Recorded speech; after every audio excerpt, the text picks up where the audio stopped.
গল্পটির প্রথম পর্ব অলরেডি আমাদের চ্যানেলে আপলোড করা হয়ে গিয়েছে।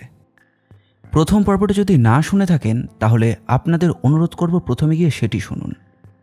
প্রথম পর্বের লিঙ্ক ভিডিও ডেসক্রিপশন বক্সে আর উপরে আই বাটনে দেওয়া রইল। প্রথম পর্ব শোনা হয়ে গিয়ে থাকলে আপনাদের স্বাগতম। নমস্কার, আমরা থ্রিল স্টুডিও। এখন কিছুটা রিক্যাপ। 6 জন বন্ধু মিলে একটি আরভি ভ্যানে করে একটি স্প্রিং ব্রেকের উদ্দেশ্যে একটা জায়গায় যাচ্ছিল এবং নির্জন একটা গলিতে তাদের 4টি টায়ারই বাস্ট হয়ে যায় এবং পরে জানা যায় এই গাড়ির টায়ারগুলো বাস্ট করেছে একটি স্নাইপার। তার দাবি এদের 6 জনের মধ্যে একটি গুপ্ত কথা রয়েছে, সেটা সে শুনতে পারলেই তাদের ছেড়ে দেবে, না হলে এক এক করে তাদের মেরে ফেলবে। এদের গুপ্ত কথাগুলো কি? কিন্তু ওরা চায় এখান থেকে পালাতে। স্নাইপারটি কোথায় রয়েছে সেটি দেখার জন্য তারা এখন হর্ন বাজাতে যায়। এখন তারপর থেকে তাহলে আর বেশি দেরি না করে চলুন শুরু করা যাক। তাহলে তারা সত্যি এটা করতে যাচ্ছে, নিজেরাই গুলি খাওয়ার জন্য ডাক দিচ্ছে, যেন সেই লাল লেজার ডটটাকে নিজেরাই আমন্ত্রণ জানাচ্ছে। রেড ওয়াকিটকির বোতাম চাপতে চাপতে চ্যানেলগুলো বদলাচ্ছিল। একটার স্ট্যাটিক শব্দ বদলে আর একটা আসছিল, কিন্তু তার চোখ ছিল অলিভারের দিকে। ঠিক আছে, তাহলে আমাদের কোন কোন দিকে দেখা দরকার সেটা ভাবি। জানলাগুলো, আরভির পেছন দিকে বড় একটা জানলা আছে, বাম দিকে ব্যাংকের পাশে একটা জানলা আছে, আর ডাইনিং টেবিলের পাশে দুটো। সামনে দুপাশে জানলা আছে আর উইন্ডশিল্ড, সেটাই একমাত্র জানলা যেটা আমরা ঢাকিনি। ডান দিকে সোফার পেছনে আছে বড় জানলা আর দরজার ছোট জানলা, আর বাথরুমে তো জানলাই নেই।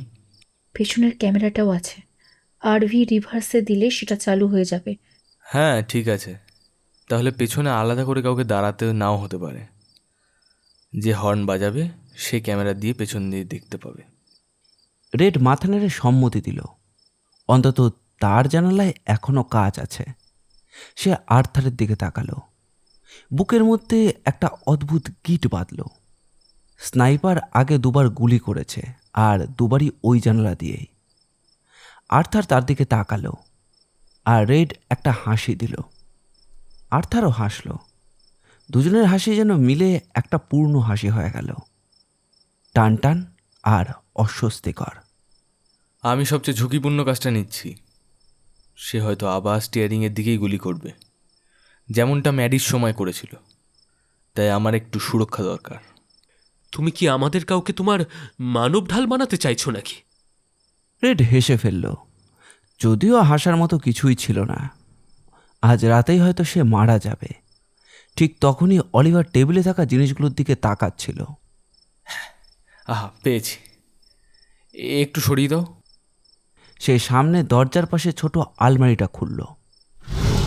ওখানে শুধু ঝাড়ু আর ডাস্টপ্যান রয়েছে, গাধা। জানি। আর্থার, একটু সাহায্য করবে? একটু দরজাটা ধরে রাখো, আমি কবজাগুলো খুলে ফেলি। ঠিক আছে। আর্থার হাত বাড়িয়ে দরজাটা ধরে রাখল, আর অলিভার স্ক্রুড্রাইভার দিয়ে স্ক্রুগুলো খুলতে লাগলো। রেড আবার ওয়াকিটকির দিকে তাকালো। এটা এখন তার দায়িত্ব। সে আবার চ্যানেল বদলালো। স্ট্যাটিক শব্দ শুনতে শুনতে সে নিজের মনের মধ্যে পরিকল্পনা করছিল। মাঝে মধ্যে মানুষ স্মৃতিকেও বদলে নেয়, নিজেকে মিথ্যা বলে সত্যটা ঢাকতে। এদিকে অলিভার একটা একটা করে স্ক্রু খুলতে খুলতে বলল, সবাই শুনে রাখো, আমরা আরভির সমস্ত লাইট বন্ধ করব, যাতে বাইরের আলো ভালো মতো দেখা যায়। হেডলাইটটাও বন্ধ করতে হবে। তাই ফ্ল্যাশ লাইট বা ফোনের আলো ব্যবহার করে নিজের জায়গায় গিয়ে দাঁড়িয়ে পড়ো। সাইমন দ্রুত টেবিল থেকে হেডল্যাম্পটা তুলে নিল। সে সেটা মাথায় পরে নিল, যেন চোখে প্যাচ লাগানো জলদস্যু। রেড রান্নাঘরে গিয়ে কল খুলে একটা গ্লাসে জল ভরে সাইমনের হাতে ধরিয়ে দিল। অলিভার একটা কবজা খুলে ফেলেছে। আর্থারের হাতে পেশি টান টান হয়ে উঠেছে দরজা ধরে রাখতে রাখতে। সবাই নিজের নিজের দিকে দেখবে। আমি যখন হর্ন বাজাবো তখন কেউ চোখ বন্ধ করবে না, হাঁচি দেবে না, কিচ্ছুই না। আমাদের মুজেল ফ্ল্যাশ মিস করলে চলবে না। সাইমন। ক্যাপ্টেন। কিছুক্ষণ পরে অলিভার আলমারির দরজাটা খুলে ফেলল। ঠিক আছে, শুরু করা যাক। রেইনা, উঠে দাঁড়াও। রেইনা উঠে মুখটা মুছে নিল। সবাই ফ্ল্যাশ লাইট জ্বালাও। আর্থার, লাইট বন্ধ করো। রেনা, হেডলাইট। রায়না হেডলাইটটা বন্ধ করলো আর তার ফ্রিজের পাশে সুইচ ঘুরিয়ে সব লাইটগুলোই নিভিয়ে দিল। বাইরের অন্ধকার পুরো গ্রাস করলো আরভিটাকে। নিজে নিজের জায়গায় যাও। সবাই নিজে নিজে জায়গায় গিয়ে দাঁড়ালো। অলিভার স্টিয়ারিংয়ের পাশে গিয়ে রিভার্সে দিল। পেছনের ক্যামেরার স্ক্রিনটা ভেসে উঠল আর রেড তার জানলার দিকে তাকালো। মনে হলো অন্ধকারের মধ্যে একটা লাল ডট যেন তার মুখের ওপর ভাসছে। সে ফোনটা জানলার কাছে ঠেকিয়ে ধরল। সবাই সবাই রেকর্ডিং শুরু করো। অন্ধকার আরভির মধ্যে একসঙ্গে কয়েকটা ফোনের বিপ হলো। 1 সেকেন্ড, 2, 3, প্রস্তুত। আর তারপরেই হর্নের একটা বিকট শব্দ রাতের নিস্তব্ধতা চিরে দিল। একটা লম্বা শব্দ আর তারপর 4টে ছোট। আবার হর্ন বাজছিল আর ওটা যেন অন্ধকারের দিকে চিৎকার করে উঠল, কিন্তু কোনো গুলির শব্দ এলো না। রেডের ফোনের স্ক্রিনে শুধুই অন্ধকার। সে গুলি করছে না কেন? আরও কয়েকবার হর্ন বাজল, তারপর সব থেমে গেল। হঠাৎ চারপাশে নীরবতা নেমে এলো। শুধু রেডের কানেই হর্নের প্রতিধ্বনি বাজতে লাগলো। অলিভার রাগে চিৎকার করে উঠল। সে গুলি করছে না কেন? রেডের চোখ তখন ধীরে ধীরে অন্ধকারে অভ্যস্ত হয়ে গিয়েছে, যেন সে অন্ধকারেই তার চোখ দিয়ে নতুন করে ঘরটা বানিয়ে ফেলল। আমি বুঝতে পারছি না, গতবার তো সে গুলি করেছিল। টেবিলে রাখা ওয়াকিটকিটা এবার হঠাৎ কট করে উঠল। ম্যাডি চমকে উঠে সেটার থেকে একটু দূরে সরে গেল। এটা কি আমার জন্য ছিল? তোমরা জানো আমার পুরো মনোযোগ তো আগেই তোমাদের উপর আছে। তারপর স্পিকারের ভেতর আরও একটা শব্দ এলো, ধাতুর সঙ্গে ধাতুর ঘষার শব্দ, রাইফেলের কক করার শব্দ, আর তারপর আবার স্ট্যাটিক। কিন্তু সেই কক করার শব্দটা যেন রেডের শরীরের ভেতরে ঢুকে গেল, তার হাড়ের ভেতর পর্যন্তও পৌঁছে গেল। ধর, এটা কাজ করার কথা ছিল। সত্যি এটা কাজ করার কথা ছিল। একটা দীর্ঘ শ্বাস শোনা গেল। রেড বুঝতে পারল যে এটা ম্যাডিন না, রেইনার। রেইনার ছায়াটা উইন্ডশিল্ডের দিক থেকে সরে এলো। এখন সে তখনই গুলি করবে যদি দেখে আমাদের কেউ আরভি থেকে বেরিয়ে পালাতে চাইছে। আমি কিন্তু আবারও বলছি, আমি আত্মবলিদানের জন্য স্বেচ্ছাসেবক হচ্ছি না। হয়তো তুমি ঠিকই বলছো। সে প্রথমে যে গুলিগুলো চালিয়েছিল সেগুলো শুধুমাত্র ভয় দেখানোর জন্য, কিন্তু এখন আমরা জানি যে সে কি চায়। তাই এখন সে শুধুমাত্র তখনই গুলি চালাবে যখন আমাদের কাউকে পালাতে দেখবে। তাহলে হয়তো আমরা এমন দেখাতে পারি যে আমাদের কেউ আরভি থেকে বেরিয়ে যাচ্ছে, তাহলে তো সে গুলি করবে। ঠিক তাই, আমরা তাকে বিশ্বাস করাবো যে আমাদের কেউ দরজা খুলে বেরিয়ে পালাচ্ছে, তখনই সে গুলি করবে। কিন্তু কিভাবে? হ্যাঁ, কিভাবে? সত্যি সত্যি গুলি খাওয়া ছাড়া আমরা কি একটা নকল মানুষ বানাবো নাকি? ঠিক সেটাই করব। সাইমন, রেড, লাইটগুলো জ্বালাবে। রেড ফ্রিজের পাশে গিয়ে সুইচগুলো টিপল। আলো জ্বলে উঠতেই অন্ধকারের মধ্যে আবার সবাইকে দেখা গেল। আর সেই নকল মানুষটা বানাবো কি দিয়ে? আমাদের কাছে তো আলমারির দরজাটা আছে। এইটার ওপর যদি আমার হুডি একটা পরিয়ে দিই, তাহলে এটা শরীরের মতো দেখাতে পারে না? হ্যাঁ, ঝাড়ুটাকে ভেঙে দুটুকরো করলে হাত বানানো যাবে। হুডির ছাতার ভেতর ঢুকিয়ে দেবো তারপর। ও, আমার সুটকেসে একটা বীজ বল আছে, এখনো ফোলানো হয়নি। সেটা মাথা হিসেবে ব্যবহার করা যায়, তাই না? হতে পারে। রেড মনে মনে ভাবল, না, এটা মোটেই কাজ করবে না। কেউ যদি একটা আলমারির দরজা, ঝাড়ু হাত আর একটা বিশাল বীজ বলের মাথা দেখে, তাহলে কি সত্যিই সেটাকে মানুষ বলে মনে হবে? স্নাইপারের রাইফেলে তো টেলিস্কোপ সাইট রয়েছে। কিন্তু সে কিছুই বলল না, কারণ এটা ছিল পরিকল্পনার অংশ। অলিভার হাত চাপড়ে উঠল। ঠিক আছে, ম্যারি, আমার সবুজ হুডিটা নিয়ে এসো। রেইনা, একটু ঝাড়ুটা আনো। আর সাইমন, ডাক টেপ নিয়ে এসো। রেড, আমার সঙ্গে চলো। রেড ম্যাডির সঙ্গে রান্নাঘর পেরিয়ে বাঙ্কের পাশ দিয়ে পেছনে শোবার ঘরে গিয়ে ঢুকল। ম্যাডি লাইট জ্বালল। বিছানার উপর একটা নীল সুটকেস রাখা ছিল। ওটা নিশ্চয়ই রেইনার। ম্যাডি বড় আলমারির দরজাটা খুলল। দরজার ভেতরের দিকে একটা লম্বা আয়না লাগানো ছিল। রেড আগে এটাকে খেয়াল করেনি। হঠাৎ আয়নায় নিজের প্রতিচ্ছবি দেখে সে একটু চমকে উঠল। এই পরিকল্পনা কাজ করবে না। ও বুঝে যাবে এটা মানুষ না। হয়তো বুঝবে না। তুমি কি সত্যিই ভাবতে যে আলমারি, ঝাড়ু, বিচ বল মানুষ? আমরা কি আয়নাটা ব্যবহার করতে পারি না আমাদের একজনের প্রতিচ্ছবি বানাতে?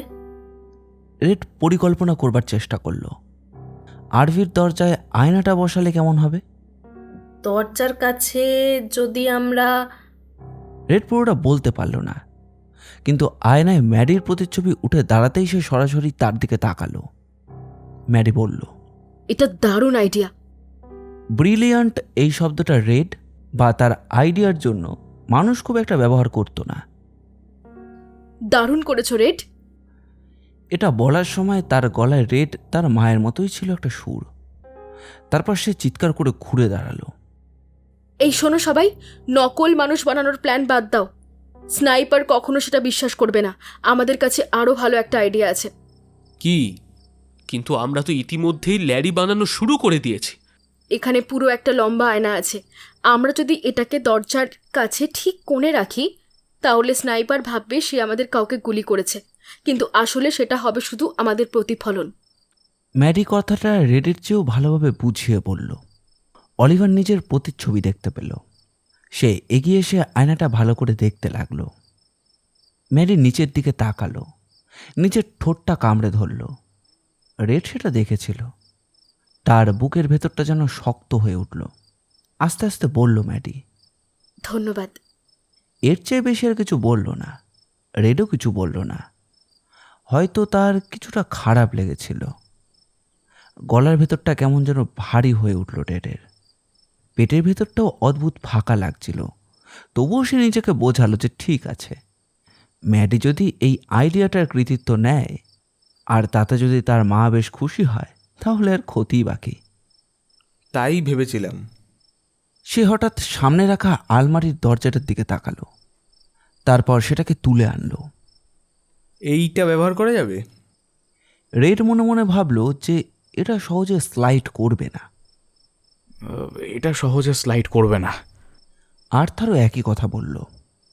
মাটির উপর আয়না টেনে নিয়ে যাওয়ার চেয়ে তো এটা সহজই হবে। এর নিচে যদি গোল কিছু একটা রেখে দেওয়া যেত, তাহলে এটা গড়িয়ে চলতো, একদম স্কেটবোর্ডের মতো।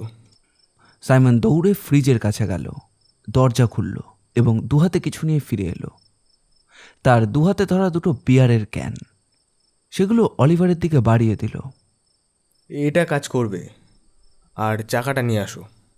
Yes yes yes yes.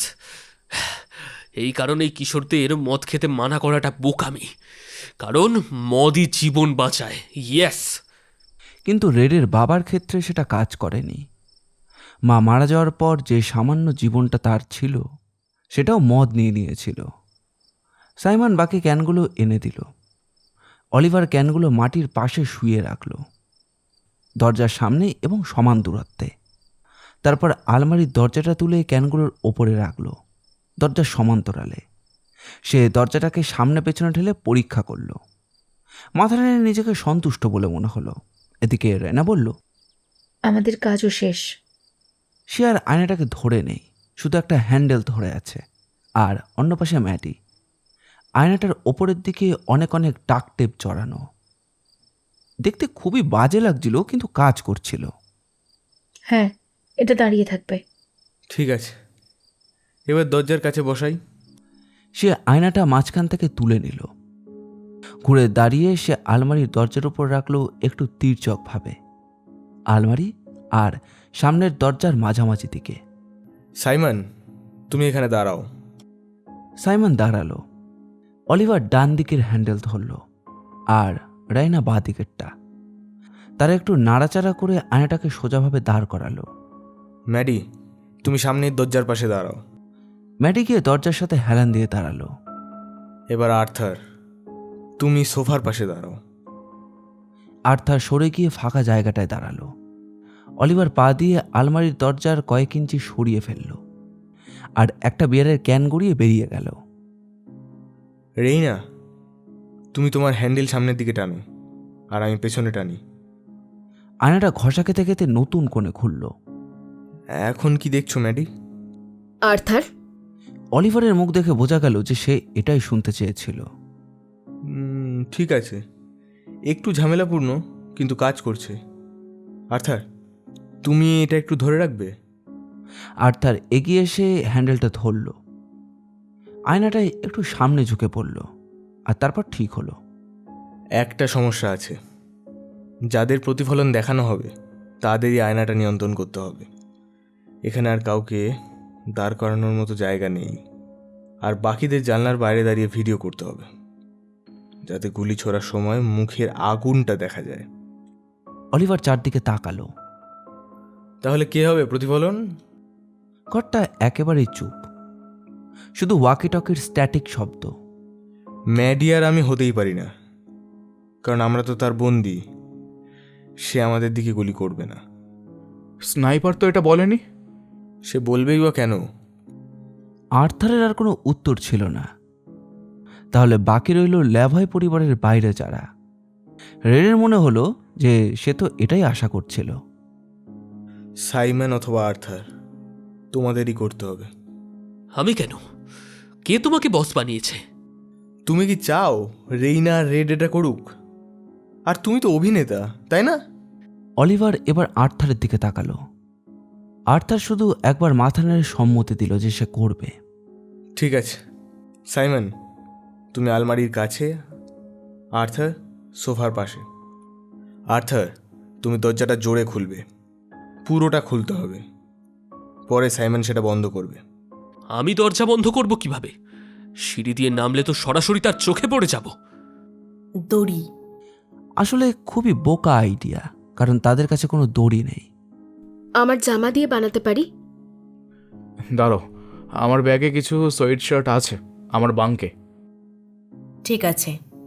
বলে রেড নিজের বাঙ্কের দিকে গেল। সে নিচের পা বাঙ্কের ওপর তুলে আর্থারের ব্যাগটা নামালো। ব্যাগ খুলে দেখলো যে আর্থারের জামাগুলো ভাঁজ করে রেখেছে। ম্যারির মতো এত নিখুঁত না হলেও বেশ গোছানো। তারপর দুজনে মিলে একটা লম্বা কাপড়ের দড়ি বানালো। দড়ি। ম্যারির চোখে একটু অপরাধ বোধের ছাপ, আয়না পরিকল্পনাটার কৃতিত্ব নেবার জন্য। কিছু হয়নি, আমি পরোয়া করি না। দড়ি তৈরি? ম্যাডি দড়ি নিয়ে দৌড়ে এলো। দরজার ভেতরে হ্যান্ডেলে ডাবল কিক দিল, আর অন্য প্রান্তটা সাইমনকে দিল। ঠিক আছে, এবার শেষ করা যাক। এবার লাইট জ্বালিয়ে রাখতে হবে, যাতে স্নাইপার প্রতিফলনটা দেখতে পারে। অলিভার নির্দেশ দিতে লাগলো। রেড, সোফার পেছন দিকে জানলায় দাঁড়াও, ফোনটা তির্যকভাবে পেছন দিকে রাখো। ম্যাডি, তুমি একই জানলার পাশে অন্য দিকে দাঁড়াও, ফোনটা সোজা করে সামনের দিকে রেখো। রেইনা, যাত্রী পাশের জানলায়, ফোন সামনে তির্যকভাবে। আর আমি আবার রেয়ার ভিউ ক্যামেরায় দেখব। রেকর্ড করো। রেড স্ক্রিনে লাল বোতাম চাপল। তার ফোনে পাখির মতো একটা বিপ করে শব্দ হলো, আর তারপর ম্যাডি, আর তারপর রাইনার। পজিশনে যাও। রেড ম্যাট্রেসটায় একটু তুলে ফোনটা বাইরে বের করলো। তার কবজি ভাঙা কাচের টুকরোয় চেপে যাচ্ছিল, কিন্তু কিছু করবার ছিল না। সে ফোনটা সেই দিকে তাক করলো, আর তারপর চোখটা সরিয়ে নিল। তার দৃষ্টি গিয়ে থামল আর্থারের মাথার পেছনে। রেড নিঃশ্বাস আটকে সেকেন্ড গুনতে লাগলো। সবাই প্রস্তুত? এখন। একটু দাঁড়াও! আর্থার চিৎকার করে উঠল। জায়গা বদলাতে বদলাতে সে তার খালি হাতটা জিন্সে মুছে নিল। আর্থার, এখন দরজাটা খোলো। অলিভার হাত বাড়িয়ে দরজার হ্যান্ডেলে আঘাতের মতো জোরে চাপ দিল, আর আরভির দরজাটা হঠাৎ খুলে গেল। বাইরের অন্ধকার যেন তাদের জন্য অপেক্ষা করছিল।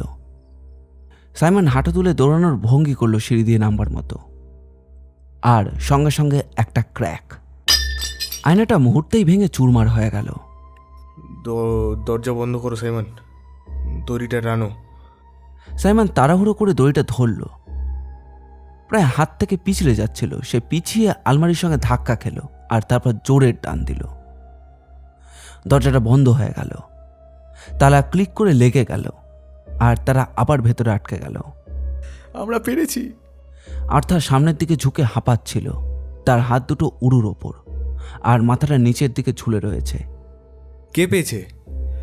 সে গুলি করেছে। কার ফোনে মুজল ফ্ল্যাশ ধরা পড়েছে? রেড তার ফোনটা ভেতরে টেনে নিল। ম্যাট্রেসটা আবার আগের জায়গায় বসিয়ে দিল। তার কবজির স্বচ্ছ চামড়ার উপর একটা রক্তের ফোঁটা দেখা দিল। ভাঙা কাছে হয়তো কেটে গেছে। এমন সময় স্ক্রিনে শোনা গেল সেই অলিভারের গলা, পজিশনে যাও। আর 3টে রেকর্ডিংয়ে একসঙ্গে ওভারল্যাপ করছে। তারপর আবার অলিভারের গলা, সবাই প্রস্তুত। আর আর্থারের গলা, তারপর একটু দাঁড়াও। সবই যেন একসঙ্গে মিশে যাচ্ছে। আর তারপর ক্র্যাক, অন্ধকারের মধ্যে একটা ছোট্ট আলোর ঝলক। 3টে ভিডিওতেই সেই একই মুহূর্তে, কিন্তু আসছিল একটাই গুলি। রেড ভিডিওটা থামালো, আবার পিছিয়ে নিল। রেড বলল, আমি পেয়েছি। সে এবার মাথা তুলে আর্থারের দিকে তাকালো। দেখাও। অলিভার তাড়াহুড়ো করে এসে রেডের কাঁধের ওপর দিয়ে স্ক্রিনের দিকে তাকালো। আবার চালাও। রেড আবার প্লে করলো। রেড, তুমি ফোনটা এক্স্যাক্টলি কোন দিকে তাক করেছিলে? ওদিকে। রেড তির্যকভাবে আরভির পেছনের ডান দিকটা দেখালো। অলিভার সোজা হয়ে দাঁড়ালো সেই দিক তাকিয়ে। তাহলে সে এখনও ওই দিকেই আছে, হয়তো কয়েক গজ দূরে। সম্ভবত যেখান থেকে সে প্রথম টায়ারে আর জানলায় গুলি করেছিল সেখানেই। ওয়াকিটকিটা আবার সে স্ট্যাটিক শব্দ করলো, কিন্তু অদ্ভুতভাবে স্নাইপারটা কিন্তু আর কিছু বলল না। অলিভারের মুখে এবার বড় হাসি ফুটে উঠল। আমরা পেরেছি, আমি বলছি আমরা পেরেছি। চলো সবাই, আমরা বেঁচে বের হচ্ছি। অলিভার রাইনাকে জড়িয়ে ধরল, তার কালো চুলে একটা চুমু দিল, আর তারপর ম্যাডির কাঁধে হাত রাখল। সাইমনকে হাত বাড়িয়ে টেনে তুলল। অলিভার মাঝখানে দাঁড়িয়ে হাসছিল। একজন স্বাভাবিক নেতার সব গুণই রয়েছে তার মধ্যে। কাজ ভাগ করে দেওয়া, সবাইকে উৎসাহ দেওয়া, তারপর উদযাপন করা, যা রেডকে আরও বেশি অস্বাভাবিক নেতা বলে মনে করালো। অলিভার হাত চাপড়ালো। স্নাইপার ওই দিকে আছে, তাই আমরা এদিকে ড্রাইভারের পাশে জানলা দিয়ে বের হয়ে উল্টো দিকে দৌড়াই। তাহলে আরভি আমাদের আড়াল করবে, সে আমাদের দেখতেই পাবে না। এভাবে দৌড়াতে দৌড়াতে রাইফেল দিয়ে গুলি করা যায় না। আমরা সত্যিই পেরেছি। তবে ভাঙা আয়না মানে তো 7 বছরের দুর্ভাগ্য, তাই না? আমাদের জন্য এটা সৌভাগ্য। ঠিক আছে, চলো সবাই বের হয়ে যাই। কেউ কিছু নিও না, শুধু ফোন। যদি কোথাও নেটওয়ার্ক পাই তাহলে পুলিশকে ফোন করব, আর মাকে জানাবো যে আমরা বেঁচে গেছি। রেডের মাথা তখনই পরের ধাপে চলে যাচ্ছিল। সে ওয়াকিটকিটা তুলল। এটা কি নিয়ে যাব? না, রেখে দাও, আমরা আর ওর খেলায় অংশ নিচ্ছি না। অলিভার ড্রাইভারের সিটে উঠে দাঁড়ালো। জানালার ওপর আটকানো টেপটা ছিঁড়ে ফেলল, পর্দাটা সরিয়ে দিল। আমি আগে যাব, তারপর ম্যাডি, তারপর রেইনা, তারপর রেড, তারপর আর্থার এবং শেষে সাইমন। লাইন করে দাঁড়াও, কেউ টর্চ জ্বালাবে না, নেমে পড়েই ওই দিকে দৌড়াবে। আমি জীবনে আর কোনো আরভি দেখতে চাই না। না না না না না। আমিও। অলিভার জানালায় উঠে বসল, অর্ধেক ভেতরে আর অর্ধেক বাইরে। আর ঠিক তখনই স্ট্যাটিক শব্দটা হঠাৎ থেমে গেল। তারপর ওয়াকিটকিতে একটা গলা ভেসে উঠল। হ্যালো। অলিভার থেমে গেল। সে আবার ভেতরে তাকালো। স্নাইপারের গলায় এবার ঠান্ডা ধাতব হাসি। আয়নাটা দিয়ে সুন্দর চালাকি করেছো, কিন্তু ড্রাইভারের পাশের জানলা দিয়ে নামার আগে একটা কথা বলা উচিত। রেডের বুকটা এবার শক্ত হয়ে উঠল। সে ঘুরে ওয়াকিটকির দিকে তাকালো। সে কিভাবে? অলিভার নড়বে না। অলিভার জানালার ফ্রেমে বসে নিচে মাটির রাস্তার দিকে তাকাচ্ছিল। একটা ভারী নীরবতা, আর তারপর আবার সেই গলা। আমি আগে বলিনি, ওটা আমার ভুল। আমরা দুজন। রেডের বুক থেকে যেন একটা হাঁপ বেরিয়ে এলো। রেডের বুকটা কেঁপে উঠল। ওদের সামনে খোলা অন্ধকারে দুজন মানুষ ছিল, দুজন, আর দুটো বন্দুক আর দুটো লাল আলো। না না, এটা হতে পারে না, এটা তো হওয়ার কথা ছিল না। অলিভার, ভেতরে ফিরে যাও, তাড়াতাড়ি ঢোকো। রেইনা জোরে চিৎকার করে উঠল, আর অলিভার মাথা নিচু করে গড়িয়া আবার ভেতর ঢুকে পড়ল। ড্রাইভারের সিটে বসা ম্যাটের ওপর পড়ে গেল, আর তার পেছনেই ছিল রায়না। রায়না হোঁচট খেয়ে রেডের গায়ে ধাক্কা খেল। আর্থারের পায়ে আটকে পড়েছিল, কিন্তু আর্থার তাকে ধরে ফেলল। পর্দা টেনে দাও, তাড়াতাড়ি বন্ধ করো। অলিভার উঠে দাঁড়িয়ে পর্দাটা টেনে দিল। বাইরে আর একটুও ফাঁক রইল না। বাইরের পৃথিবী আর আরবির ভেতরের পৃথিবী যেন আবার আলাদা হয়ে গেল। মাঝখানে শুধু একটা পাতলা কালো কাপড়। ম্যাটির চোখটা কান্নায় ভিজে উঠল। এটা অন্যায়। আমরা তো প্রায় বেরিয়ে যাচ্ছিলাম, আমরা প্রায় মুক্ত হয়ে গিয়েছিলাম। ম্যাডির মোটা মোটা অশ্রু গড়িয়ে পড়ল তার চিবুক পর্যন্ত। অলিভার গর্জে উঠল। ধুর ধুর ধুর। অলিভার বারবার স্টিয়ারিং আর ড্যাশবোর্ডে খুশি মারতে লাগলো। অলিভার থামো, এতে কারো কোনো লাভ হবে না। সাইমন পিছিয়ে হাঁটছিল। তুমি আমাকে ভয় দেখাচ্ছ? আমি তোমাকে ভয় দেখাচ্ছি? এখন আমার থেকে ভয় পাওয়ার দরকার নেই ম্যাডেলিন। ভয় পাওয়ার দরকার ওদের, যাদের হাতে বন্দুক আছে। অলিভার প্লিজ এখানে বসো, শান্ত হও। রাইনা অলিভারকে টেবিলের পাশে বসিয়ে দিল। অলিভার টেবিলের ওপর রাখা ওয়াকিটকিটার দিকে তাকিয়েই রইল। আমরা বেরিয়ে যাচ্ছিলাম, আমি প্রায় বেরিয়েও গেছিলাম। রেড তাকালো আর্থারের দিকে। আর্থার সোফায় বসে আছে, কিন্তু যেন এখানে নেই। তার চোখ ফাঁকা। সে দুহাতে চোখ ঢেকে ফেলল। রেড ধীরে হাত বাড়িয়ে আর্থারের মাথায় রাখল। রেডের মা যখন তাকে সান্ত্বনা দিতেন তখন ঠিক এইভাবেই করতেন। মনে হচ্ছে আমরা এখানে বেশ কিছুক্ষণ থাকবো। রেড তাকিয়ে দেখল যে রেইনার টুকরোগুলোকে বেডরুমের কাছে নিয়ে যাচ্ছে। ফিরে এসে সে ভাঙা আয়না তুলতে লাগলো। একটু সাহায্য করবে? বড় টুকরোগুলো ডাস্টবিনে ফেলো। ঠিক আছে। নাক মুছে ম্যাডি এগিয়ে গেল, আর সাইমন ধপ করে সোফায় বসে পড়ল। আমরা আর কখনো এখান থেকে বেরোতে পারবো না। এটা আমার জীবনের সবচেয়ে খারাপ দিন। এটা তার জীবনের সবথেকে খারাপ দিন নয়, তার সবথেকে খারাপ দিন ছিল 6ই ফেব্রুয়ারি 2017। সেদিন তার মায়ের সঙ্গে তার শেষ কথা হয়েছিল ফোনে। শেষ কথাটা ছিল, আমি তোমাকে ঘৃণা করি। আর তার 10 মিনিটের মধ্যেই তার মা মারা যান। রেড রেড তার স্মৃতি থেকে বেরিয়ে এলো। অলিভার তার হাতে ওয়াকিটকিটা দিল। চ্যানেলগুলো ঘুরিয়ে দেখো, কোথাও সিগন্যাল পাওয়া যায় কিনা। রেড বোতাম চাপতে লাগলো। 4 নম্বর, 5 নম্বর, 6 নম্বর এসে থামল। এটা তার মায়ের চ্যানেল। রেড দ্রুত আবার এগিয়ে গেল। এদিকে রেইনা রান্নাঘরের থেকে 6টা গ্লাস নামালো। সবগুলোতেই জল ভরল। সবাই জল খাও, রাতটা অনেক বড়। সে গ্লাসগুলো সবাইকে দিল। রেডও একটা বড় চুমুক দিল। আর ঠিক তখন অলিভার মাথা তুলল। চুপ, আমি একটা শব্দ শুনছি। সবাই থেমে গেল। একটা গুঞ্জনের শব্দ আসছিল, ধীরে ধীরে জোরে হচ্ছে। ম্যাডি কিছু একটা বলতে যাচ্ছিল, কিন্তু দাদার চোখের চাহনিতে থেমে গেল সে। শব্দটা আকাশ থেকে আসছে। অলিভার হঠাৎ উঠে দাঁড়ালো। হেলিকপ্টার, একটা হেলিকপ্টার। হর্ন বাজাও। ওরা শুনতে পাবে না। Light light light light. আমি আমি আমি আমি এসওএস সিগন্যাল দিতে পারি। জানালাগুলো ঢাকা, ওরা দেখবে না। হেডলাইট। হেডলাইট সাইমন, তাড়াতাড়ি। Dot dot dot dash dash dash dot dot dot. চালিয়ে যাও। এটা চলে যাচ্ছে। চলে গেছে। হয়তো আবার ফিরে আসবে। হয়তো, যদি এটা আমাদের উদ্ধার করতে আসতো। রেড বুঝল যে অলিভার আর সে এক জগতে থাকে না। সে কখনো হেলিকপ্টারের শব্দ শুনে ভাবতে পারে না যে কেউ তাকে বাঁচাতে এসেছে, কারণ তাকে এতটা ভালোবাসে এমন আর পৃথিবীতে কেউই নেই। ঠিক তখন রেনা কাঁপা কাঁপা গলায় বলল, গাইস। রেড তাকালো। রেনা উইন্ডশিল্ডের বাইরে আঙুল দেখাচ্ছে। গাইস, কেউ আসছে। সবাই ঘুরে তাকালো। দূরে রাস্তার বাঁকে দুটো আলো দেখা যাচ্ছে।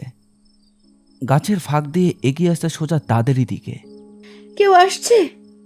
অলিভার সামনে এগিয়ে গেল। সাদা হেডলাইটের আলো তার চোখে পড়ে চকচক করছিল। গাড়ির চাকা রাস্তার ওপর ঘষা খেতে খেতে শব্দ করছিল। ওটা কে? আবার ওদের কেউ নয় তো? হয়তো পুলিশ। ম্যাডি দুহাত বুকের কাছে জড়িয়ে ধরল, আর রেড উইন্ডশিল্ডের দিকে তাকিয়ে রইল। চোখ না পিটিয়ে সাদা আলোটাকে যেন নিজের মধ্যে টেনে নিচ্ছিল, যেন রাত নিজেই চোখ গুজিয়ে তাদের দিকে তাকিয়ে রয়েছে। রেইনা, আমাদের হেডলাইট জ্বালাও, দেখি কে এসেছে। রেইনা হাত বাড়িয়ে লিভারটা ধরল। চোখ এক মুহূর্তের জন্য আলো থেকে সরল না। ইঞ্জিনের গম্ভীর শব্দ শোনা যাচ্ছে। এরা আবার কে? আর্থার বাকিটা শেষ করল না। সামনে এসে রেইনার পাশে দাঁড়ালো। ট্রাকটা আরভির সামনে এসে থামল, আর ইঞ্জিনটা বন্ধ হয়ে গেল। আলোটাও নিভে গেল। চারিদিকে আবার নীরবতা, শুধু ওয়াকিটকির স্ট্যাটিক আর তাদের গাড়ির ইঞ্জিনের ক্ষীণ শব্দ। এখন আর আলো চোখে লাগছিল না। রেড দেখতে পেল যে ট্রাকে একজন পুরুষ আর একজন মহিলা বসে আছে। দূর থেকে মনে হচ্ছে যে তাদের বয়স 60 বা 70-এর কাছাকাছি। রেড কিছু একটা বলতে যাচ্ছিল, ঠিক তখনই ওয়াকিটকি থেকে একটা শব্দ ভেসে এলো। ওদের এখান থেকে সরাও। রেড চমকে নিচে তাকালো। এখনই সরাও, না হলে আমি ওদের মেরে ফেলবো। ওদের কিছু বলবে না, বলবে তোমরা ঠিক আছো, শুধু গাড়ি খারাপ হয়েছে। যদি কোনোভাবে সাহায্য চাইতে যাও, আমি দুজনকেই গুলি করব। ওদের সরাও, না হলে ওরা মরবে। আর্থারের চোখটা বড় হয়ে গেল। ঠিক তখনই ট্রাকের দরজা খোলার শব্দ হলো। রেড তাকিয়ে দেখল যে ড্রাইভারের দরজাটা খুলে একজন বুড়ো লোক নামছে। তার গায়ে পশম লাগানো জ্যাকেট, চুল ধূসর আর গাল লালচে। হ্যালো, ভেতরে সবাই ঠিক আছেন? অন্য পাশের দরজাটাও খুলল। এক মহিলা নামলেন। তার চুল এলোমেলো পনিটেলে বাঁধা। তিনি রেডকে দেখে হাসলেন, হাত নেড়ে অভিবাদন করলেন। রেডও সজোরে হাসল। আর ঠিক তখনই ওয়াকিটকির গলা আবার বলল, ওদের সরাও, দরজা খোলো আর বলো সব ঠিক আছে। ওদের চলে যেতে বলতেই হবে? কিন্তু ওরা আমাদের সাহায্য করতে পারে। আমি দরজায় দাঁড়াবো না, সে আমাকে আগে গুলি করেছে। স্নাইপার যা বলেছে শুনেছ? আমাদের ওর কথাই মানতে হবে। এখনই ওদের দিকে বন্দুক তাক করা আছে। হ্যালো, ঠিক আছে সাইমন, তুমি অভিনেতা। এমন অভিনয় করো যেন ওরা ভাবে সব ঠিক আছে। আর্থার দরজা খুলে দিল। দরজা খুলতেই ডন ঠিক সামনে দাঁড়িয়েছিল, তার মুখে কুঁচকে যাওয়া হাসি। আর্থার ধীরে ধীরে সিঁড়ি দিয়ে নামল। হ্যালো বন্ধুরা, সব ঠিক আছে? রাস্তার পেছনে আলো ঝলকাতে দেখলাম, তাই দেখতে এলাম। দেখছি সামনের দুটো টায়ার ফেটে গিয়েছে। হ্যাঁ, মনে হচ্ছে কিছু একটা গাড়ির নিচে পড়েছিল। আরে পিছনেরটাও ফেটেছে। মহিলাটি এগিয়ে এলেন। আর গ্যাসের গন্ধ পাচ্ছি। এ আমার স্ত্রী জয়েশ, আমি ডন। আপনাদের সঙ্গে পরিচয় হয়ে ভালো লাগলো। তোমরা কোথা থেকে এসেছো? বাহ, অনেক দূর। আমরা গালফ সোর্সে যাচ্ছি স্প্রিং ব্রেক কাটাতে। আহা হা, তোমাদের মঙ্গল হোক। হ্যালো, আমি অলিভার। ডন, আর এ জয়েশ। এরপর অলিভার সামনে এগিয়ে এলো। ডন বলল, তারা কাছে একটা খামারে থাকে। আলো দেখে থেমেছে। জয়েস এসে বললেন যে তারা রাত 2টোয় বাড়ি ফিরছে, কারণ তারা আজই তাদের প্রথম নাতিকে দেখতে গিয়েছিল। আমাদের মেয়ে আজ বিকেলে বাচ্চা জন্ম দিয়েছে, নাম রেখেছে জ্যাকব। জয়েস উত্তেজিত হয়ে বলতে লাগলেন, আর ডন আবার গ্যাসের গন্ধ নিয়ে কথা বলল। ট্রিপল এতে ফোন করেছো? হ্যাঁ। এই সময় অলিভার বলল, না। একটা অস্বস্তিকর নীরবতা। অলিভার বলল যে এখানে সিগন্যাল নেই। ডন জানালো যে সকালে একটা ট্রাক সেল টাওয়ারে ধাক্কা মেরে নেটওয়ার্কটা নষ্ট করে দিয়েছে। রেডের বুকটা কেঁপে উঠল। ওরাই করেছে তাহলে এটা। সবই একটা পরিকল্পনার অংশ ছিল। ঠিক তখনই অলিভার আর ম্যাডি টেবিলের কাছে দাঁড়িয়ে একটা কাগজে লিখছে। রেড কাছে গিয়ে পড়ল। তাতে লেখা রয়েছে, help, call the police, there's an active shooter, we are trapped. তুমি এটা করতে পারো না, সে বলেছে ওদের মেরে ফেলবে। সে কিভাবে জানবে? হয়তো জানবে। আরে জানবেটা কিভাবে? রেড কোনো উত্তর খুঁজে পাচ্ছিল না। অলিভার কাগজটা ভাঁজ করল। উপরে লিখল যে এটা রাস্তা ছেড়ে যাওয়ার আগে খুলবেন না। রেড তার হাত ধরল। দয়া করে এটা করো না, ওরা কারো মা বাবা। চুপ করো।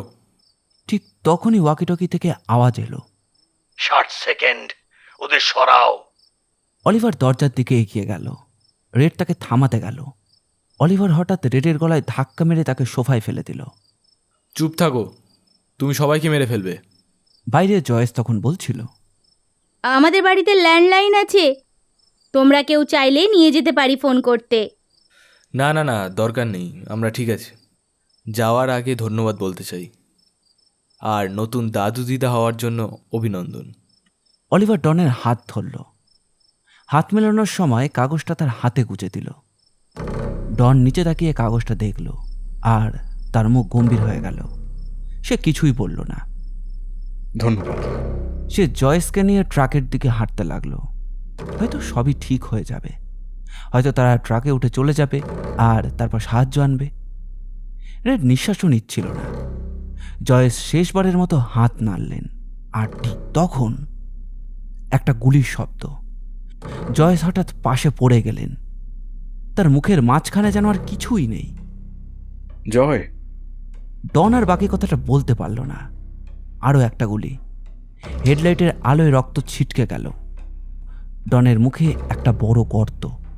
সে ধীরে ধীরে হাঁটু গেড়ে পড়ে গেল। তার চোখ আকাশের দিকে স্থির হয়ে রইল।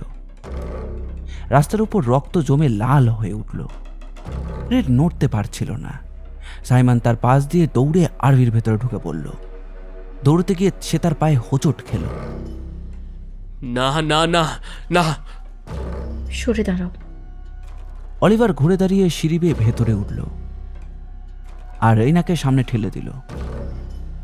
আমাকে ওদের সাহায্য করতে হবে, ওদের চিকিৎসা দরকার। ওরা মারা গেছে রেইনা, সে ওদের মাথায় গুলি করেছে। ডন যখন হাঁটু গেড়ে পড়েছিল তখন কি সে বেঁচে ছিল, নাকি তক্ষুনি মারা গিয়েছিল? রেড খুলল। পা তোলা যে খুব কঠিন। আর তার ফ্রিজের সামনে দাঁড়িয়ে রয়েছে, মুখ লুকোনো, দুই হাত মাথায় ঢেকে। তার পিঠ কাঁপছে। মাফ করবেন। রেড এটাকে তার নিজের গলার মতো লাগছিল না। কেউই শুনছিল না। পেছনে রেইনা আর অলিভার তর্ক করছে। রেইনা আগে জানতো না নোটের কথা, সাইমনও না, কিন্তু এখন জানে। অলিভার হাঁপাতে হাঁপাতে সব বলেছে।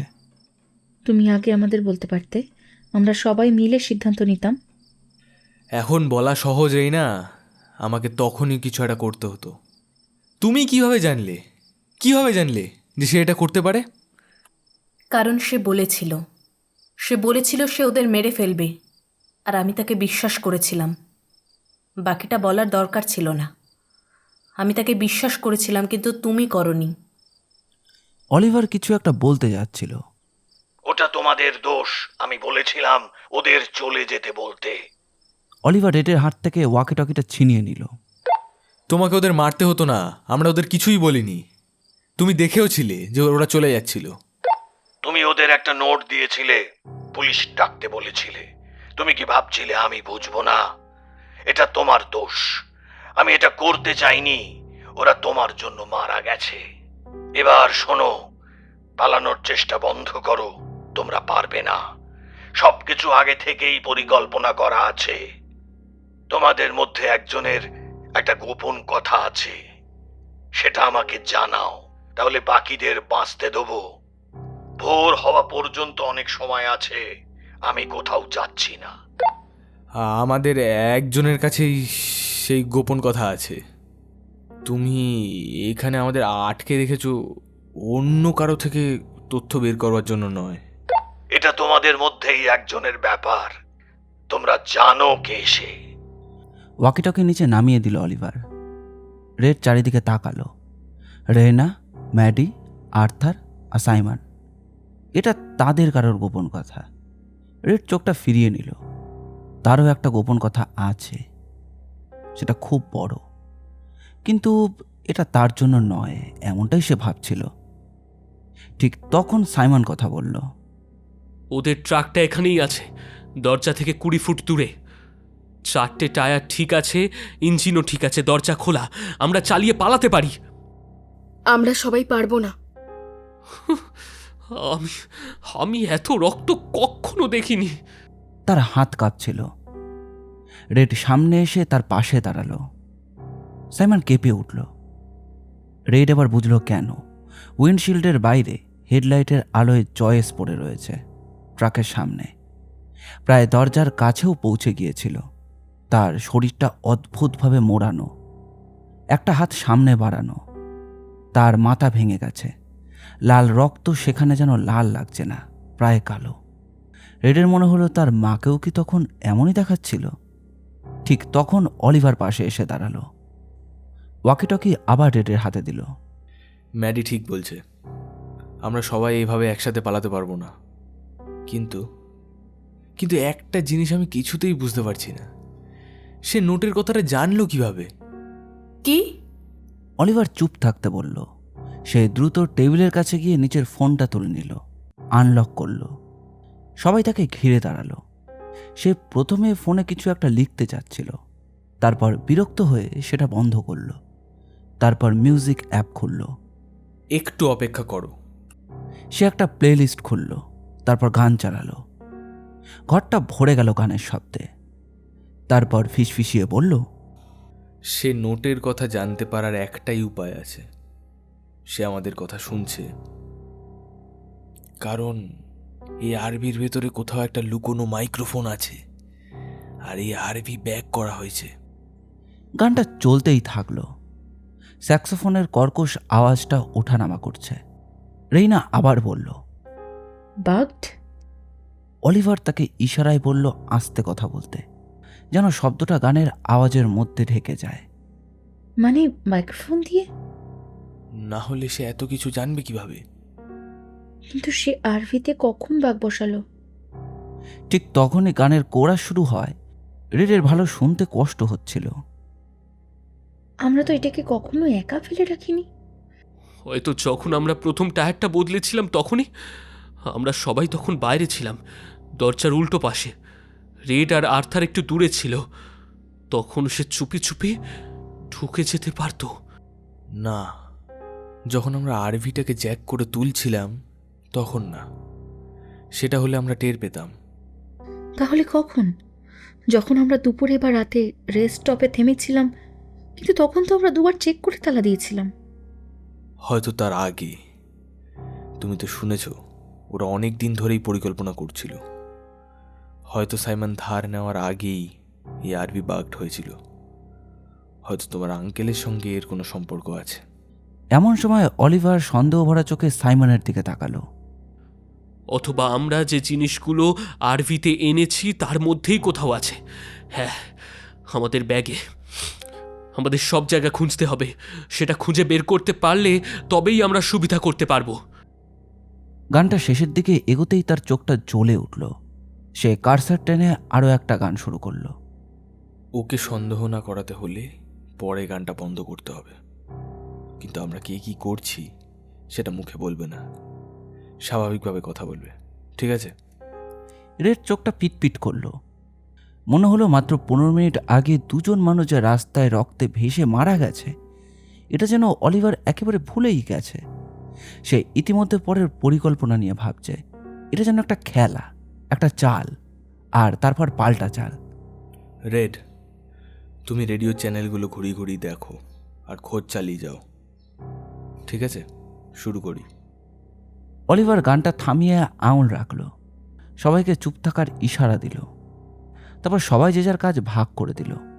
সে আর রেইনা যাবে পেছনের বেডরুম আর বাঙ্ক বেডের দিকে।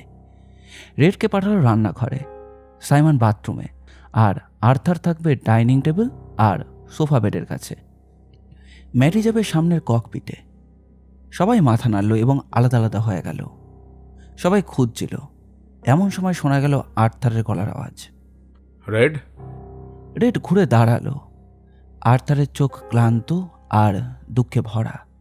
সে কিছুই বলল না, শুধু হাতটা তুলল। তার হাতের পেছনে কালো মার্কার দিয়ে লেখা, আর ইউ ওকে? তার নিচে দুটো অপশন, ইয়েস, নো। আর্থার একটা কলম রেডের হাতে দিল। রেড কলমটা খুলে ধরল।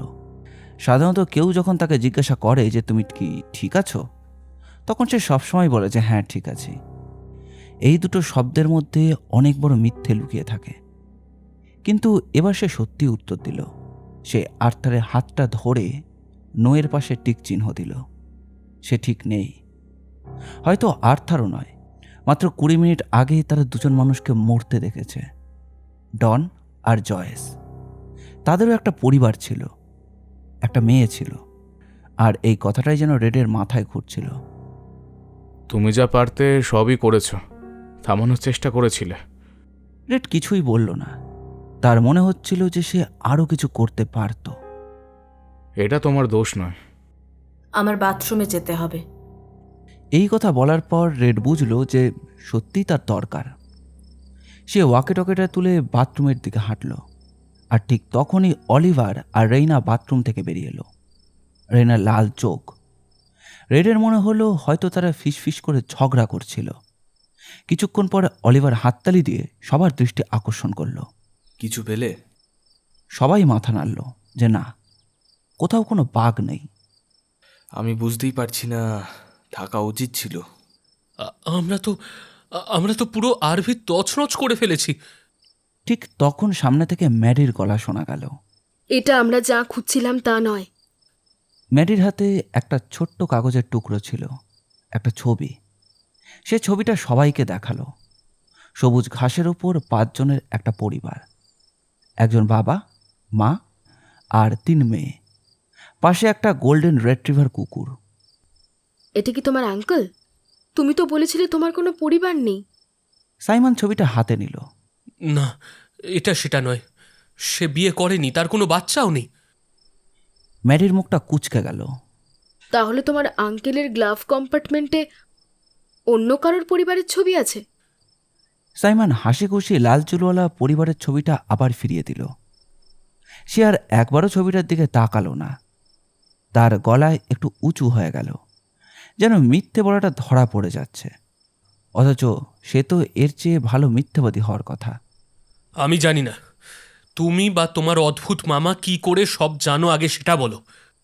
আমাদের তো কোনো অদ্ভুত মামা নেই। না, দেখো, আমার মনে হয় আরভিটা সেকেন্ড হ্যান্ড। হয়তো ওই পরিবারটার কাছ থেকেই কিনেছে, আর কেউ গ্লাভ কম্পার্টমেন্টটা পরিষ্কারও করেনি। তাহলে ঠিকই মনে হচ্ছে। তাহলে তুমি এত অদ্ভুত আচরণ কেন করছো? আমি অদ্ভুত আচরণ করছি? করছো তো। ম্যাডি, রেড সাবধান করল। আর্থারও বলল, সাইমন, আসলে কিছু না। শুধু মানে আসলে আমার মামার একটা ইউজড কার ডিলারশিপ আছে, জানোই তো। তাই আমাদের ব্যবহার করার জন্য একটা আরভি ছিল। কিন্তু আরে মানে এটা শুনতে যতটা খারাপ লাগবে ততটা নয়। সাইমন হাতের পেছন দিয়ে কপাল মুছল। তার কপালের পাশে ঘাম জমে উঠেছিল। সে একটু থেমে গলাটা পরিষ্কার করল। মানে মানে আমি নিশ্চিত নই যে তার ব্যবসাটা পুরোপুরি আইনি কিনা। এমন সময় অলিভার হঠাৎ চেঁচিয়ে উঠল, চুরি করা? তোমার মামা কি চুরি করা গাড়ি বিক্রি করে? হয়তো হয়তো আসলে মানে হ্যাঁ, নিশ্চিতই করে। কারণ আমি তাকে একবার সাহায্য করেছিলাম। মানে একবার নয়, মানে কয়েকবার। কিন্তু মানে মানে মানে ছোটোখাটো প্রতারণা করতে আর কি। মানে সবাই বলে আমার মুখটা খুব বিশ্বাসযোগ্য, দরকার হলে আমি নাকি ভালো মিথ্যে বলতে পারি। অভিনয়ও তো একরকম মিথ্যে কথাই বলা, তাই না? ম্যাডি হাঁ করে তাকালো। সাইমন, তুমি গাড়ি চুরি করেছো? না, আমি শুধু সাহায্য করেছি। মানে চুরি আর সাহায্য এই দুটো কিন্তু আলাদা জিনিস। তুমি এটা কেন করবে? আরে ভাবো তো কেন একবার, আমার টাকার দরকার ছিল। কেন? তোমাদের তো টাকা আছে। আমরা কিন্তু ল্যাভয়ের মতো ধনী নয়। তোমাকে এসব নিয়ে ভাবতেই হয় না, কারণ তোমার মা তোমাকে খুব ভালোবাসে এবং তুমি যা করতে চাও তাতেই সাহায্য করবে। কিন্তু আমার অবস্থাটা আলাদা। যদি আমি 1 বছর বিরতি নিয়ে আগামী বছর ড্রামা স্কুলে আবেদন করতে চাই, আর আমার বাবা মা যদি টাকা দিতে রাজি না হয়, তাহলে কি হবে? তাই টাকার দরকার ছিল। এখনও ওদের বলিনি, ঠিকও করিনি। আসলে এটা তেমন বড় কিছুই নয়। ধরো আমার প্রথম বড় অভিনয়ের অনুশীলন। আমার মামা কয়েকবার জেলে গিয়েছিল, কিন্তু সে অনেক আগেকার কথা। এখন সে আসলে ভালো মানুষ। সব গাড়ি চুরি করা নয়, কিছু বৈধও আছে। একটু দাঁড়াও, এসব বাদ দাও। তুমি কি বলতে চাইছো এই আরভিটা চুরি করা হতে পারে? একটা ছোট্ট সম্ভাবনা আছে। অলিভার জোরে টেবিলে একটা খুশি মারল। ধর, আমি যখন ধার চেয়েছিলাম তখন তো সে বলেনি যে এটা চুরি করা। নিশ্চয়ই বলতো। সে তো বলেছিল সব ঠিকঠাক, বলেছিল আমরা বিনা খরচায় ব্যবহার করতে পারি, তারপর সে বিক্রি করে দেবে। আমাকে সব ফিচারও দেখিয়েছিল। রেড মনে মনে ভাবল 31 ফুট লম্বা। অলিভার দাঁত বের করে সাইমনের দিকে তাকালো। মানে এতক্ষণ ধরে আমি একটা চুরি করা গাড়ি চালিয়ে রাজ্যের সীমানা পার হয়েছি। তুমি জানো এটা আমার মতো মানুষের কাছে কত বড় সমস্যা? আমার এবং ম্যাডির জন্য কত বড় সমস্যাটা তুমি জানো? আমাদের মা কে সেটা ভেবে দেখেছো? আমার তো মানে আমরা তো এটা চুরি করিনি। বিষয়টা ওটা না। তুমি তো বলেছিলে তোমার কোনো গোপন কথা নেই। এটা কিন্তু একটা বিশাল গোপন কথা সাইমন। তোমার বাবা মা যদি জানে তোমার মামা কি করে, তাহলে তো আমাদের এই আরভি ব্যবহার করতে দিলে কেন? ওরা জানে না। আমি ওদের বলিনি যে এটা মামার কাছ থেকে এনেছি। আমার মা তার ভাইকে পছন্দও করে না, জানে না যে আমি মাঝে মাঝে তার সঙ্গে দেখা করি। ওরা ভাবে আমি কোনো কোম্পানি থেকে এটা ভাড়া করেছি। তুমি নাকি সব ব্যবস্থা করেছ। সাইমন, এটা কিন্তু আমার দোষ নয় ম্যাডি। এই আইডিয়াটা প্রথমে তোমারই ছিল। তুমি বলেছিলে সব কিছু যত সস্তা সম্ভব রাখতে হবে, আর যাতে রেড আমাদের সঙ্গে আসতে পারে। মনে পড়ছে আবার? রেডের নামটা শুনে তার অদ্ভুত লাগলো, যেন নামটা তার নিজের নয়, শুধু একটা রং। কিন্তু পরের মুহূর্তের কথাগুলো তার বুকের ভেতর ধাক্কা দিল। সবকিছু সস্তা রাখতে হবে যাতে রেড আসতে পারে। আবার তারই দোষ। সাইমন আর ম্যাডি তার পেছনে তাকে নিয়েই কথা বলেছিল, যেন রেড একটা সমস্যা যেটা তাদেরকে সমাধান করতে হয়েছে। সবাই এখন তার দিকে তাকিয়ে রয়েছে, শুধু আর্থার ছাড়া। রেড চোখে জল চেপে ধরে রাখল। সে চোখ বন্ধ করে আবার খুলল। কাঁদবে না, একদমই না। সাইমনের গলাটা নরম হয়ে গেল। আমি দুঃখিত রেড, আমি বলতে চাইনি। কিন্তু সে বলতে চেয়েছিল। তবুও রেড হাত নেড়ে হাসবার চেষ্টা করল, কিন্তু ম্যাডি সেদিকে তাকালো না। কেন জানি সেই বেশি কষ্ট দিচ্ছিল। তবুও সে জানতো যে ম্যাডি তাকে সত্যিই যত্ন করে। সাইমন আবার বলল, আর আরভির ব্যাপারেও আমি দুঃখিত। হয়তো এটা চুরি করা নয়, মানে আমি জানি না, কিন্তু আসল বিষয় সেটা নয়। কেউ আমাদের গুলি করে মারার হুমকি দিচ্ছে শুধু একটা চুরি করা আরভির জন্য নয়। আমি বিশ্বাস করি না বাইরে যে নিরীহ দম্পতিকে মারা হয়েছে, আমি মনে করি না ওরা সেই স্নাইপার দুজন। স্বামী স্ত্রী খুনির দল আমার তো মনে হয় না। আর ব্যাপারটা আরভি নিয়ে নয়। আমরা এখানে কেন আটকে আছি সেটার ব্যাপার অন্য কিছু। তবু এটা তোমার মামার সঙ্গে সম্পর্কিত হতে পারে, তার ব্যবসা নিয়ে, কারোর সঙ্গে শত্রুতা। সে অপরাধী ঠিকই, কিন্তু এতটা ভয়ঙ্কর না। আর আমাদের সবাইকে মেরে ফেললে তাকে শাস্তি দেওয়া হবে না। সে হয়তো পাত্তাই পাবে না।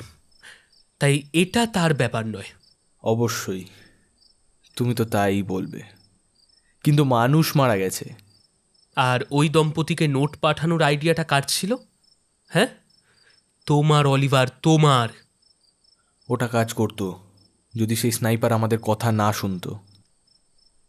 এতক্ষণ চুপ করে থাকা রেইনা বলল, সে শুনছিল না। আমরা চেক করেছি, কোথাও কোনো মাইক্রোফোন নেই। তোমরা এই টেবিলেই বসেছিলে, আস্তে কথা বলছিলে যাতে জয়েস আর ডন না শোনে। যদি কোনো বাগ থাকতো তাহলে সেটা এই টেবিলের আশেপাশেই থাকতো। হয়তো আমরা ঠিক মতো সব জায়গায় খুঁজিনি। রেড, ওয়াকি টকিটা দাও। ঠিক তখনই রেড বুঝতে পারল যে স্ট্যাটিক শব্দটা তো আর শোনা যাচ্ছে না। সে নিচে তাকালো। ওয়াকিটকিটা তার হাতে নেই। ধুর, এটা আবার কোথায় গেল? নিশ্চয়ই সে কোথাও রেখে এসেছে। অলিভার বিরক্ত হয়ে আঙুল টেপে বলল, রেড। অলিভার বোতাম চালিয়ে চ্যানেল 9 থেকে আবার চ্যানেল 3-তে নিয়ে এলো। আর ঠিক তখনই একটা কণ্ঠস্বর ভেসে এলো, যা বলেছিলাম। রেডের বুকটা থক করে উঠল। স্নাইপার তাদের সঙ্গে কথা বলছিল। অন্য 5 জন তো অনেক দূরে। এই মুহূর্তে সে আর ওয়াকিটকিটা।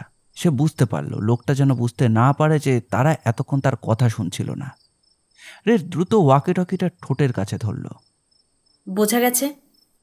কিন্তু তারা তো আসলে কিছুই বোঝেনি। লোকটা কি বলছিল তাও শোনেনি, কিন্তু এই শব্দটাই তার মাথায় এসেছিল। কিছুক্ষণ পরে কণ্ঠস্বর আবার বলল, ভালো, আমি কিন্তু অধৈর্য হয়ে যাচ্ছি। অলিভার রাগে ফিসফিস করে বলল, তুমি এটা কেন করলে? যাতে সে বুঝতে না পারে আমরা শুনছিলাম না। আমার মনে হয় কাজ হয়েছে। চুপ। কিন্তু তুমি ঠিক কীতে রাজি হলে সেটাই তো আমরা জানি না। ওয়াকি টকিটা দাও। রেড একটু থামল, তারপর তার হাতে দিয়ে দিল। অলিভার ওয়াকি টকিটা নিজের শাঁটে ঢেকে দু হাতের মাঝে ধরে রাখল। এটা ট্রোজেন হর্সের মতো ব্যাপার হতে পারে। হয়তো ওয়াকি টকির ভেতরেই কোনো বাগ লাগানো আছে, তাই এটা সব সময় আমাদের কথা শুনছে। রেড, তুমি তো তখনও আমাদের কাছে এটা এনেছিলে যখন আমি আর ম্যারি নোটটা লিখছিলাম। ওরা কিন্তু বেশ চালাক। আমি চাইলে দেখে নিতে পারি। ওয়াকিটকির ভেতরটা কেমন হয় আমি জানি। তুমি এত কিছু কিভাবে জানো? আমি জানি। রেড হাতটা বাড়িয়ে দিল। অলিভার চোখ কুঁচকে তাকালো, তারপর ওয়াকি টকিটা তাকে দিল। রেড বুথের অন্য পাশে বসে ওয়াকি টকিটা টেবিলের ওপর রাখল। তা দ্রুত কাজ করতে হবে, যাতে স্নাইপার বুঝতে না পারে যে তারা আবার শুনছে কিনা। রেড অ্যান্টেনার পাশে থাকা নবটাকে ঘুরিয়ে সেটা ওকে বন্ধ করল, আর সঙ্গে সঙ্গে স্ট্যাটিক বন্ধ হয়ে গেল। নীরবতা। ম্যাটি ঝুঁকে দাঁড়িয়েছিল, তার শ্বাসের শব্দও শোনা যাচ্ছিল। রেড পেছনের কভার খুলে ব্যাটারির ঘরটা দেখল। 3টে ব্যাটারি ঠিক জায়গাতেই রয়েছে। তারপর সে টেবিল থেকে স্ক্রু ড্রাইভার তুলে নিয়ে একে একে স্ক্রু খুলতে লাগলো। সবাই তার দিকে তাকিয়ে রয়েছে। ম্যাডি একটা স্ক্রু পড়ে যাওয়ার আগেই সেটাকে ধরে ফেলল। ধন্যবাদ। রেড শেষে স্ক্রুটাও খুলে প্লাস্টিকের কেসটা আলতো করে তুলল। ভেতরে সবুজ সার্কিট বোর্ড দেখতে পাওয়া গেল। ছোট ছোট ধাতব অংশ লাগানো রয়েছে। অ্যান্টেনা সংযোগ, অ্যাম্প্লিফায়ার, ক্যাপাসিটার, টিউনার, সব কিছুই ঠিক যেমনটা হওয়ার কথা তেমনভাবেই রয়েছে। সে বোর্ডটাকে একটু তুলে ভেতরের অংশটা দেখল। মাইক্রোফোন আর স্পিকারের সঙ্গে লাল আর কালো তার যুক্ত। আর কিছুই নেই, কোনো বাগ নেই। রেড আবার সব কিছু সব জায়গার মতো লাগিয়ে দিল। কোনো বাগ নেই। তুমি এতটা নিশ্চিত কিভাবে? কারণ এখানে যা আছে সেগুলো থাকারই কথা। আলাদা কোনো শোনার যন্ত্র নেই, আর আলাদা পাওয়ার সোর্সও নেই। সে আমাদের কথা শুনতে পারবে না যতক্ষণ না আমরা বোতাম চাপি। তাহলে তাহলে আমাদের তোমার কথা বিশ্বাস করতে হবে। অলিভার, সে ভুলও হতে পারে, বা আমাদের মিথ্যে কথাও বলতে পারে। আমরা কিভাবে জানবো? রেড কিন্তু মিথ্যা কথা বলছিল না, অন্তত এই ব্যাপারে তো নয়। সে আবার ওয়াকি টকিটাকে চালু করল। রেইনা বলল, অলিভার, তুমি কি বলতে চাইছো? স্নাইপার নোটের ব্যাপারটা জানতো, ঠিক কী লেখা আছে তাও সে জানতো। আর সে জানতো যে আমরা ঠিক কোথায় আছি। যদি আরভির ভেতরে কোনো ধরনের কোনো শোনার যন্ত্র না থাকে, তাহলে শুধু একটাই সম্ভাবনা থাকে, আমাদের মধ্যে কেউ তাদের সঙ্গে কাজ করছে। রাত 3টে। রেড 2 সেকেন্ডের বেশি অলিভারের চোখের দিকে তাকিয়ে থাকতে পারল না। শেষ পর্যন্ত অলিভারই জিতল। রেড চোখটা নামিয়ে নিল। হঠাৎ সাইমন বলে উঠল, কি? কথাটা তার মুখ থেকে বেরিয়ে গেল পুরোটা ভাববার আগেই, আর রেইনা মাথা নাড়ল। অলিভার, বাজে কথা বলো না। এখানে কেউ শুটারের সঙ্গে কাজ করছে না। বাজে কেন? স্নাইপার এমন সব কথা জানতো যা তার জানার কথাই না। আর আমরা এখানে বসে কি পরিকল্পনা করছি, কি বলছি, আর সেই অভিশপ্ত নোটের কথাও সে জানতো। আর ভুলে যেও না, আমরা এখানে কিভাবে এলাম। এই রাস্তা আমাদের রুটেই ছিল না, আমরা পথ হারিয়েছিলাম। তাই হয় স্নাইপার ঠিক আগে থেকেই জানতো আমরা কোন ভুল পথে যাব। না হলে সে কোনো বাগ দিয়ে আমাদের কথা শুনছিল আর আমাদের অনুসরণ করছিল। অথবা অলিভার একটু থেমে আবার বলল, এই আরভির কেউ তাকে সরাসরি আমাদের এখানে নিয়ে এসেছে। অলিভার সরাসরি তাকালো সাইমন, আর্থার আর রেডের দিকে। তার এক হাত মুঠো হয়েছিল, সেটা আবার ধীরে ধীরে খুলল। রেডের পেটের ভেতরের চামড়াটা যেন মোচড় দিয়ে উঠল। সাইমন বিরক্ত হয়ে একটা দীর্ঘশ্বাস ফেলল। আবার শুরু হলো। আমরা পথ হারিয়েছিলাম, সিগন্যাল ছিল না। আমাদের কেউ ইচ্ছা করে এই রাস্তায় নিয়ে আসেনি। এখন আমি সেটা নিয়ে নিশ্চিত নই। শেষ দিকে তোমরা তিনজনই দিক নির্দেশনা দিচ্ছিলে। রেইনার ফোনে ম্যাপ হারিয়ে গেছিল, তাই আমি না, ম্যাডিও কিছু বলেনি। রেইনাও তো গাড়ি চালাচ্ছিল, তাহলে তোমার যুক্তি অনুযায়ী সেও তো গুপ্তচর হতে পারে, তাই না? নাকি শুধু সন্দেহ আমাদের তিনজনের ওপর? হ্যাঁ, সে শুধু তোমরা যে মোড়গুলো নিতে বলেছিলে সেগুলো নিয়েছে। আর আমার খুব ভালো মনে আছে সাইমন, সবচেয়ে বেশি জোরাজোরি করেছিলে তুমি। আমি সাহায্য করার চেষ্টা করছিলাম, আমি তখন মাতাল ছিলাম। মজার ব্যাপার হলো তুমি ঠিক তখনই মাতাল হও যখন সেটা তোমার সুবিধা হয়। কখনো মাতাল, কখনো না। তুমি তো অভিনেতা হওয়ারই কথা, তাই না? চুপ করো অলিভার, চুপ। এর সঙ্গে আমার কোনো সম্পর্ক নেই, মাইন্ড ইট। তুমি তোমার মামার মতোই এক চোর। আর্থার হঠাৎ সামনে এগিয়ে এদের দুজনের মধ্যে দাঁড়ালো। থামো, এটা সম্পূর্ণ বোকামি। আমরা একে অপরের বিরুদ্ধে যেতে পারি না। অলিভার এবার তাকালো আর্থারের দিকে। আর তুমি, শেষের দিকের নির্দেশনাগুলো তো তোমার ফোন থেকেই আসছিল। আমি ভুল করেছিলাম, আমি দুঃখিত। আমি শুধু ম্যাপ দেখে চলার চেষ্টা করছিলাম। রেড, আমার মনে আছে তুমি বলেছিলে সামনে এগিয়ে যেতে। আমি রেইনাকে বলেছিলাম ঘুরে যেতে, কিন্তু তুমি বলেছিলে এগোতে। রেড কিছু করেনি, সে শুধু ক্যাম্প সাইটের রাস্তা খুঁজছিল, আমরা সবাই যেমন করছিলাম। আর সেই চেষ্টা করতে গিয়েই তোমাদের একজন আমাদের এই ফাঁদে এনে ফেলেছে। একটা রাইফেল হাতে লোক অপেক্ষা করছিল। এটা কোনো দুর্ঘটনা নয়। ম্যাডি চুপ করেছিল। রেডও বুঝতে পারছিল না সে কি অলিভারের পক্ষ নিচ্ছে। রাইনা এগিয়ে এসে অলিভারের হাত ধরল। অলিভার, থামো। এতে এটাও প্রমাণ হয় না যে আমাদের কেউ জড়িত। যদি কোনো লিসেনিং ডিভাইস না থাকে তাহলে হয়তো আরভির বাইরে কোথাও একটা জিপিএস ট্র্যাকার লাগানো আছে। হয়তো সেটার সাহায্যে আমাদের অনুসরণ করছে। অকামের রেজার রেইনা, সাধারণত সবচেয়ে সহজ ব্যাখ্যাটাই ঠিক হয়। এতে কোনো সাহায্য হচ্ছে না, আমাদের একসঙ্গে কাজ করতে হবে। রেডের বুকের ভেতরের গিটটা একটু ঢিলে হলো। ম্যাডি পুরোপুরি অলিভারের পাশে দাঁড়ায়নি, কারণ তারা তো তার সেরা বন্ধু, প্রায় বোনের মতো। অলিভার হঠাৎ বলল, রেড, তোমার শার্টটা তোলো। আর্থার, তুমিও। তুমি কি বলছো? আমি দেখতে চাই এদের কারো গায়ে ওয়্যার লাগানো আছে কিনা।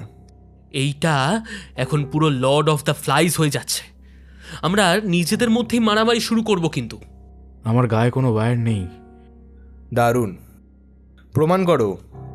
অলিভার, ম্যাডি আর আমি যখন নোট নিয়ে কথা বলছিলাম তখন রেড আর আর্থার আমাদের কাছে এসেছিল। তাই যদি কোনো লিসনিং ডিভাইস থাকে সেটা ওদের মধ্যেই আছে। অথবা ম্যাডির, অথবা তোমার। কারণ তোমরা ল্যাভয় বলে কি সন্দেহের বাইরে? হ্যাঁ, এটা বাড়াবাড়ি হয়ে যাচ্ছে। আমাদের সবাইকে একটু শান্ত হওয়া দরকার।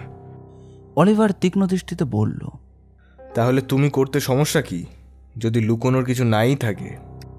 আর্থার একটা দীর্ঘ শ্বাস ফেলল। ঠিক আছে, দেখো। সে নিজের শার্টটা তুলে দেখালো। আর্থারের গলায় গর্জন শোনা গেল। দেখেছ, কিছু নেই। এটা তো হাস্যকর হয়ে যাচ্ছে।